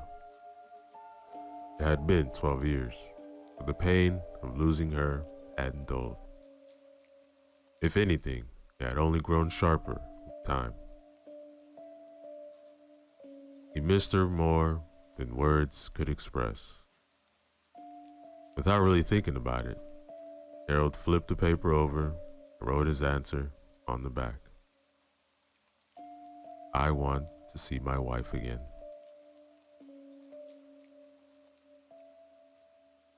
The pencil felt heavy in his hand, the words even more so.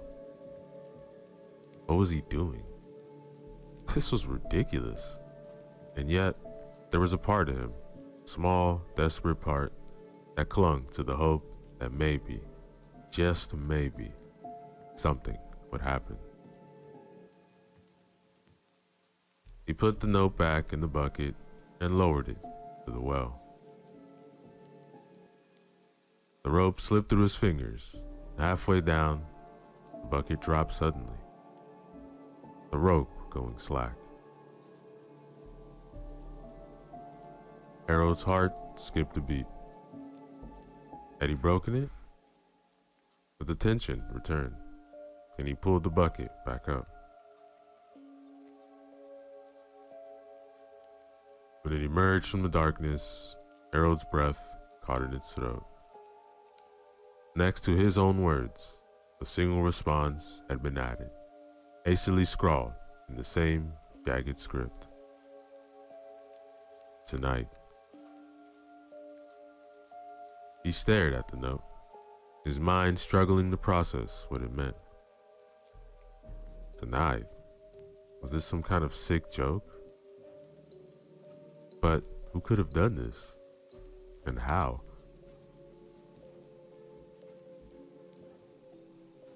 A cold fear began to creep over him. The woods, once so familiar, now felt foreign, even hostile. The air seemed colder, the shadows darker. His hands shook as he folded the note and shoved it to his pocket. He didn't know what he had done, but he knew it was something he shouldn't have.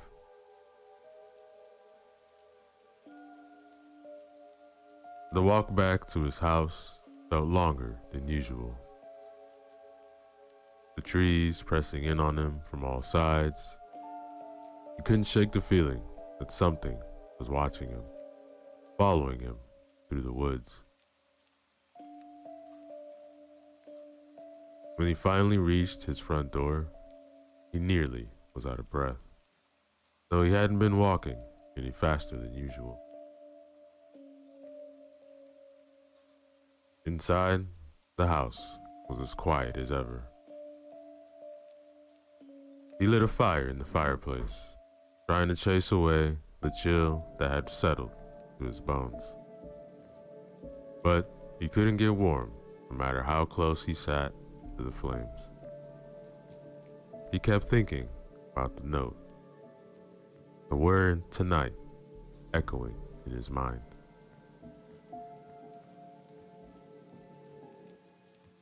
Harold sat in his favorite chair, a photo of Henrietta on the table side. He stared at it, his heart heavy with longing and fear. What had he done? What's going to happen tonight? As the hours ticked by, the fire burned down to embers, and Harold's eyelids grew heavy. He fought to stay awake, but the exhaustion finally claimed him, and he drifted off to sleep, the note still clutched in his hand.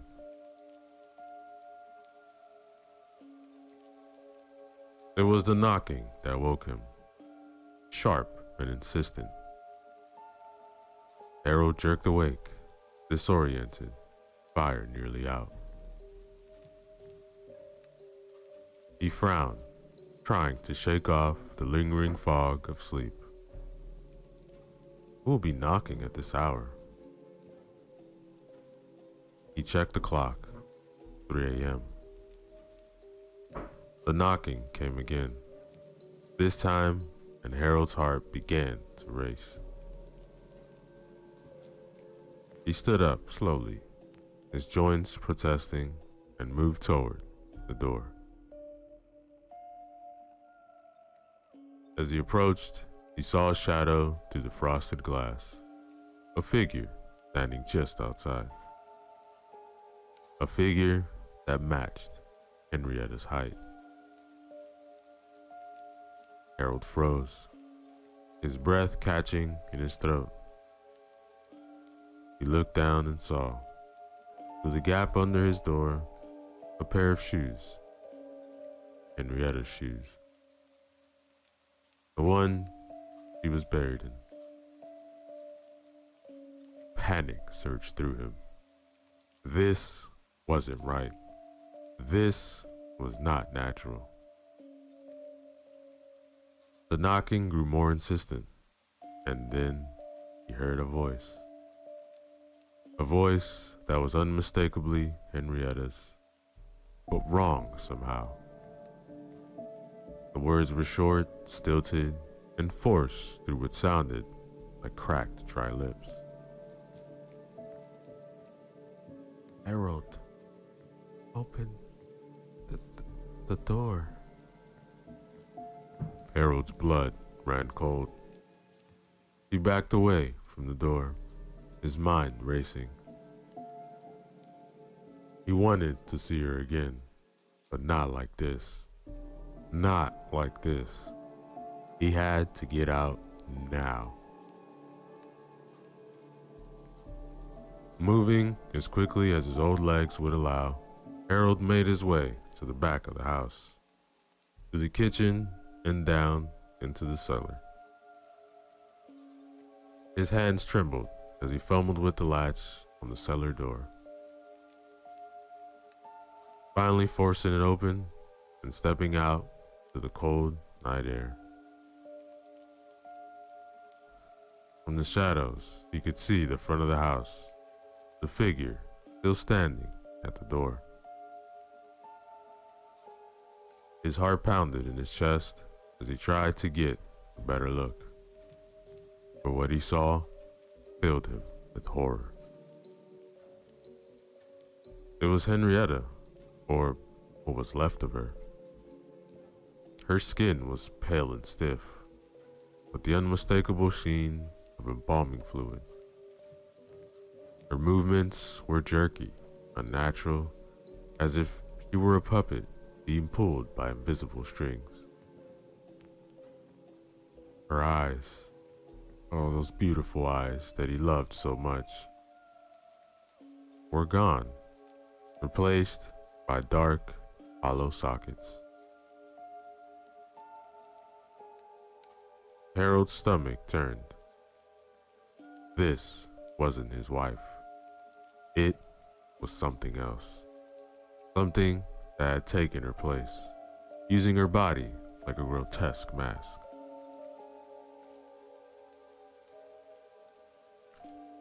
He needed to get away, but as he turned to flee, his foot caught on a coil of rope left lying on the ground, and he fell hard, pain shooting up his leg as his ankle twisted beneath him. He bit back a cry of pain, but it was too late. The figure had hurt him. It turned, its head jerking unnaturally in its direction, and began to move toward Harold, its stiff limbs creaking with every step. Harold, why are you running? The voice was closer now. The panic that had been simmering in Harold's chest finally boiled over. He scrambled to his feet, pain be damned, and hobbled fast as he could toward his truck.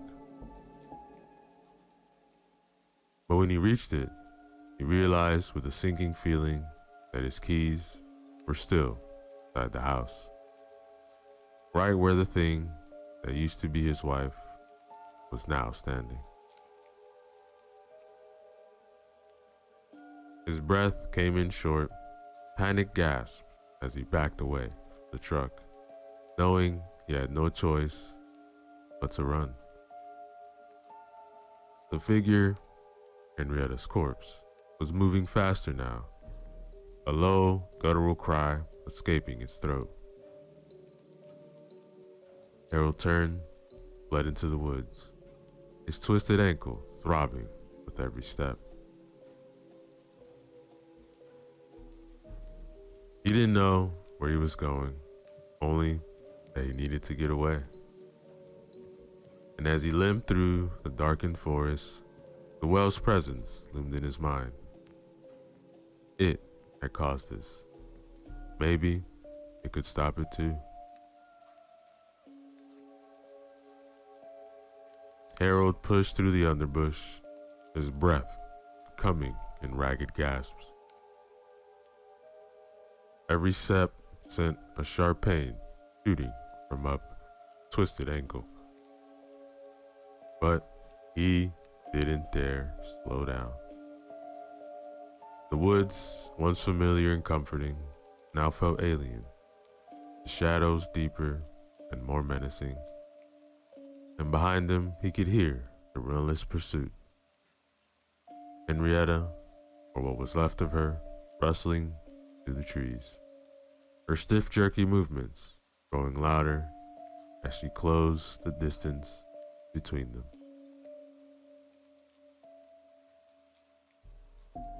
He needed to reach the well. It was the only thing that might offer a way out of this nightmare. The idea of returning to that cursed well filled him with dread, but desperation fueled his steps. If the well had brought Henrietta back, maybe it could undo the horror he had unleashed.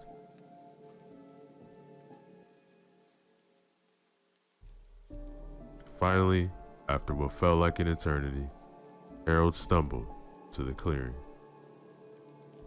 The well stood there, ancient and foreboding, its dark mouth gaping open like an entrance to the underworld. Harold's breath came in panic as he approached, his body trembling with fear and exhaustion.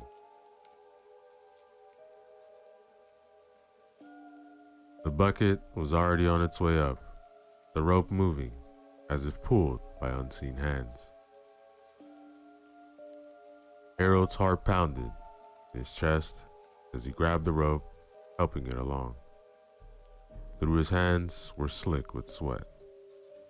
And when the bucket emerged from the darkness, Harold's stomach churned with dread, because inside was another note, rolled tightly like a scroll, with a small match tied to it. And his hand shook as he took the note and unrolled it. The words inside were simple, but they sent a chill down his spine. Are you satisfied? Harold's mind raced. Satisfied? With what? The abomination that had once been his beloved wife? A grotesque parody of life that now stalked him through the woods? His heart clenched with regret as he thought of how much he missed Henrietta, and how much he wished he had never answered that first note. This was not what he wanted. This was a nightmare. He flipped the note over, and with a worn-down pencil stub still in the bucket, scribbled a frantic reply. No, stop it. He placed the note back in the bucket and lowered it into the well, the pulling squealing as it descended. The sound of Henrietta's movements in the woods grew louder, closer, and Harold's heart raced. The bucket hit the bottom of the well, and for a moment, there was only silence. Then slowly, the rope began to move again, the bucket climbing back up toward him. When he reached to the top, Harold pulled it up with trembling hands. He grabbed the note, his pulse pounding in his ears, and unrolled it. His breath caught in his throat as he read the single word written there. No. Panic surged through him. No? The well was refusing to do what he asked? He looked around, the darkness pressing in on him, The rustling of the trees grew louder as Henrietta drew nearer. He was out of time. In desperation, Harold scribbled one final plea on the back of the note. "Please stop it," as he moved to place the note back in the bucket. The pulley suddenly snapped with a loud crack. The bucket tumbled into the well, disappearing to the darkness below with a final echoing crash. Harold stared in horror at the frayed rope, his last hope unraveling before his eyes.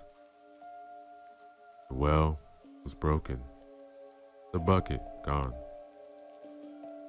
He couldn't send the note back, couldn't plead for mercy.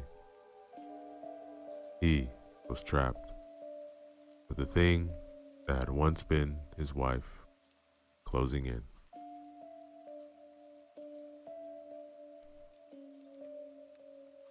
He leaned over the edge of the well and, unsure what else to do, dropped the note into the abyss. He watched as it fluttered down, disappearing into the darkness. Harold's heart pounded in his chest. He strained to listen, hoping, praying that something would happen. But instead of silence, Harold heard something else. A sound that chilled him to the bone. Something climbing up the walls of the well, its claws scraping against the bricks. The noise was wet and sickening, like nails on a chalkboard, mixed with the sound of tearing flesh. Harold stumbled back from the edge, his breath coming in short, panic bursts. His mind screaming at him to run, but his body was frozen in place, paralyzed by the sheer terror of what he knew was coming. Then, slowly, a gnarled, clawed hand reached over the edge of the well. It was covered in blood and the skin ragged, torn. A second hand followed, gripping the stones with sickening strength. Harold's mouth went dry as he watched, too horrified to move. The message was written in blood, not lead, and it was clear, direct, and final. Join me. Harold's knees buckled, and he nearly collapsed under the weight of the words. His eyes flicked back to the well, but the hands were gone, leaving nothing but the cold, dark void.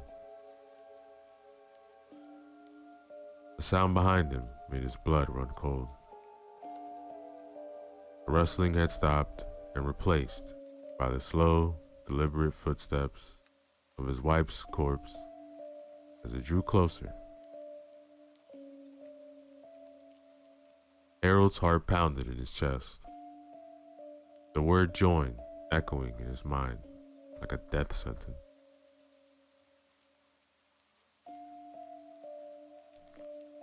He looked at the well, at the note still clutched in his hand. The only way to escape the horror that was approaching, to stop the nightmare, was to follow the well's command. But how could he? How could he willingly throw himself into that abyss, knowing it would be the end? But then again, what choice did he have? Henrietta was nearly upon him, reeking of decay, her empty eye sockets fixed on him, as if she could still see. Harold could feel the cold, dead breath of his wife on his neck, hear the creak of her joints as she reached out for him.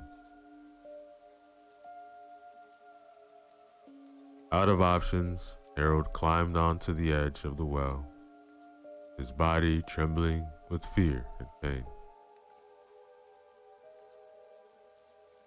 The cold stone bit into his hands as he balanced precariously, legs dangling over the edge, looking down to the darkness below.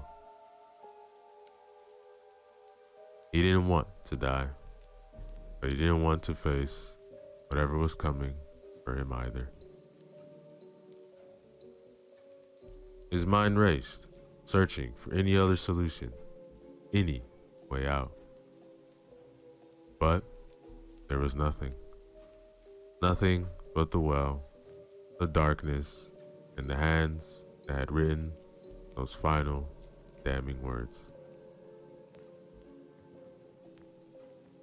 As Henrietta's corpse reached for him, her stiff cold fingers brushing against his skin, Harold made his decision. Closed his eyes, took a deep breath, and let go.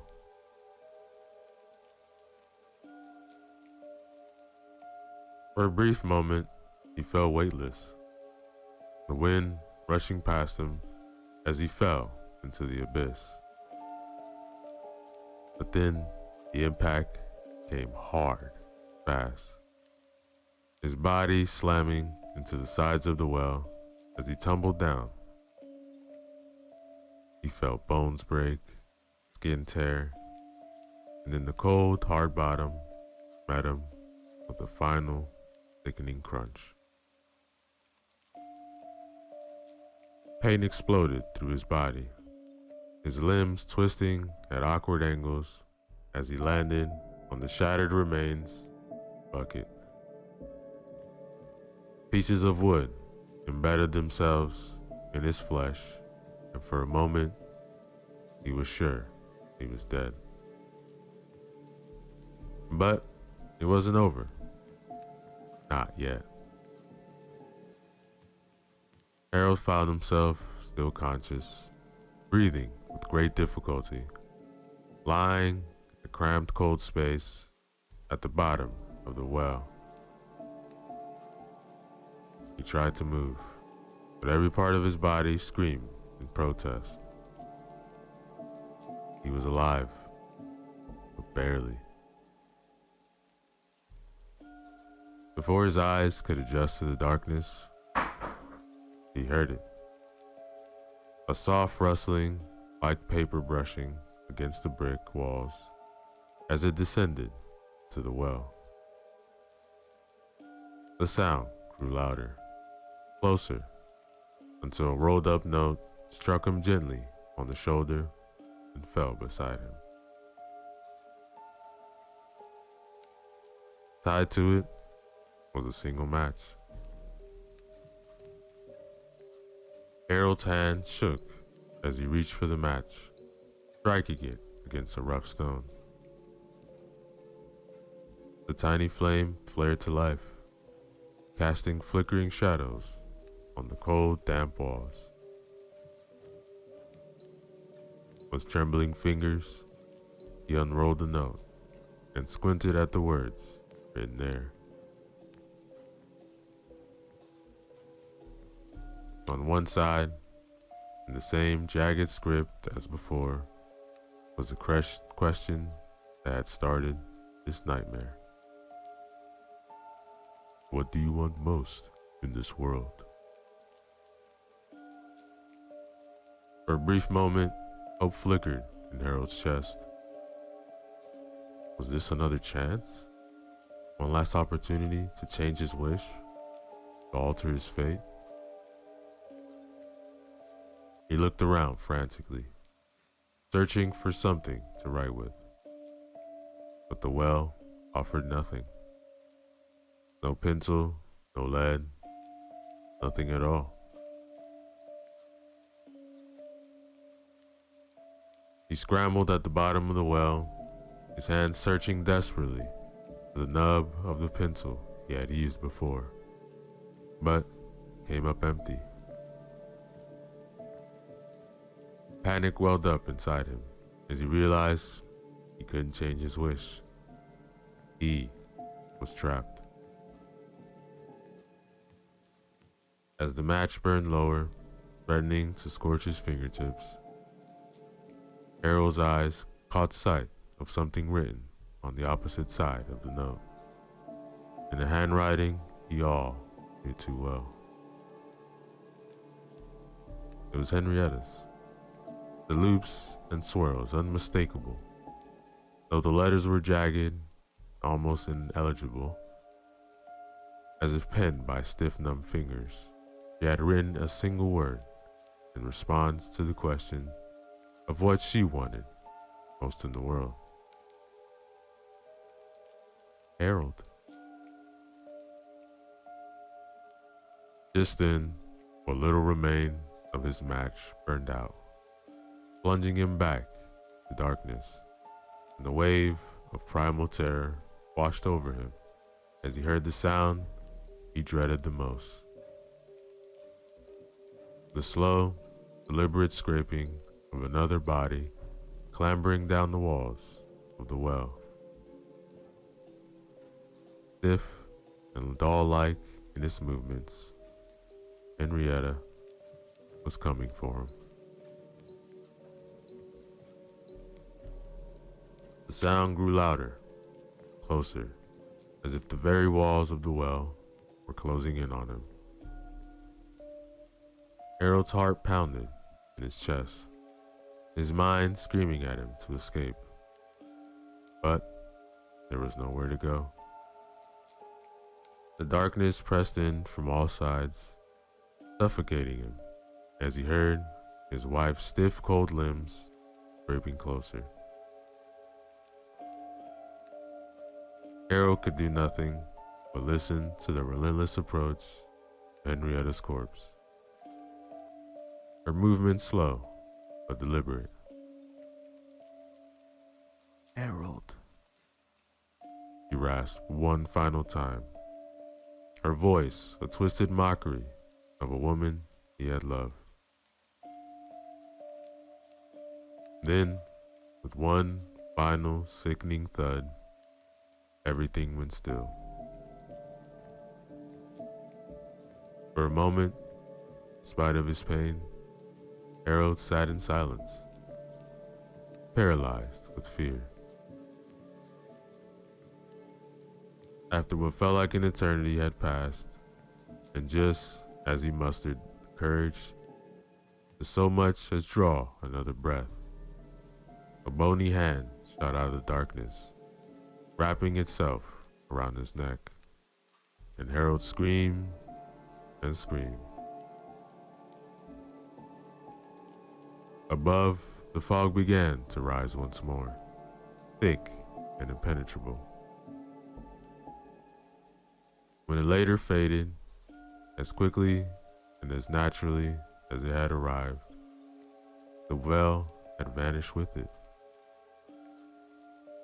The only indication that the chasm or Harold had ever been there was a single scrap of paper, lying discarded, carried lazily about by a passing breeze. As it tossed and turned in the gentle wind, a single line of jagged, uneven handwriting at times became visible, passing what appeared to be a harmless question. What do you want most in this world? And that, ladies and gentlemen, is the end of. Yo, what is up, everybody? Your boy Ceresco, back again with another short horror story for you guys. This one titled "A Girl in the Wall," written by P.D. Williams. Remember to use the links in the description below. Show love to them. Like, comment, and subscribe. Donnie, when are we gonna stop? I'm tired, and I need a pee. Shannon and Donnie her sometimes boyfriend, had been driving for hours. They'd left Georgia for Arizona 2 days earlier and still had a ways to go. The trip was more of a desperate escape than a journey towards new adventures. Donnie was deep in debt to the wrong people, and losing his job hadn't helped. It had been rough going for a while until he learned that hope and hard work were no match for dumb, blind luck. He talked to a cousin who had a friend that might have some construction work in Scottsdale. Donnie had nothing to lose except the thumb that his bookie, Ramon, threatened to take in place of his gambling debts. He hoped that a change of scenery and a fresh start might do him some good and save him some appendages. So, Donnie packed a few of his favorite belongings, such as Shannon, and hit the road.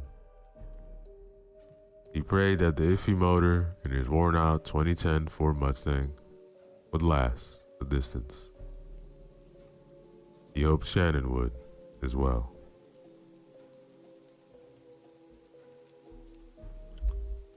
12 hours in, Shannon needed a break. If only to have somewhere to throw up. She was sick from the exhaust fumes leaking up through the filthy floorboard and regretted a 36-ounce bladder soda she'd gulped down around hour 10. Seriously, Donnie, I need to stop somewhere. Alright, fine. We'll stop at the next motel. That make you happy? Yep, that, a commode, a nice long shower. No sooner had she spoken than they approached an exit on the interstate. A sun-bleached road sign displayed icons indicating that a bar, gas station, and a motel were within a couple of miles. Donnie followed that long, winding off-ramp to an empty stretch of 2-lane road marked Highway 21. A sign posted at the confluence showed the motel was located 1.5 miles down on the left. Everything else was to the right. Donnie headed toward the motel and glanced at the odometer to mark the distance. As he drove, a horrid stench blew in through the air vents. It reminded him of untreated sewage. Shannon crinkled her nose. Oh man, the world is that? I don't know, probably a bog or a pig farm nearby. Too quiet out here. I'm gonna find something on the radio. Great. We're so far out the boonies, you can't pick up anything. Look, just grab one of the CDs and pop it in. If I have to listen to any more Jason Aldean or Foo Fighters, I'm gonna jump out and walk. Alright, bud. Don't whine about how quiet it is. Resentment lingered as they continued along the desolate highway. The road was dark, no streetlights, houses, or passing vehicles. Donnie strained his eyes against the night, unable to see beyond the reach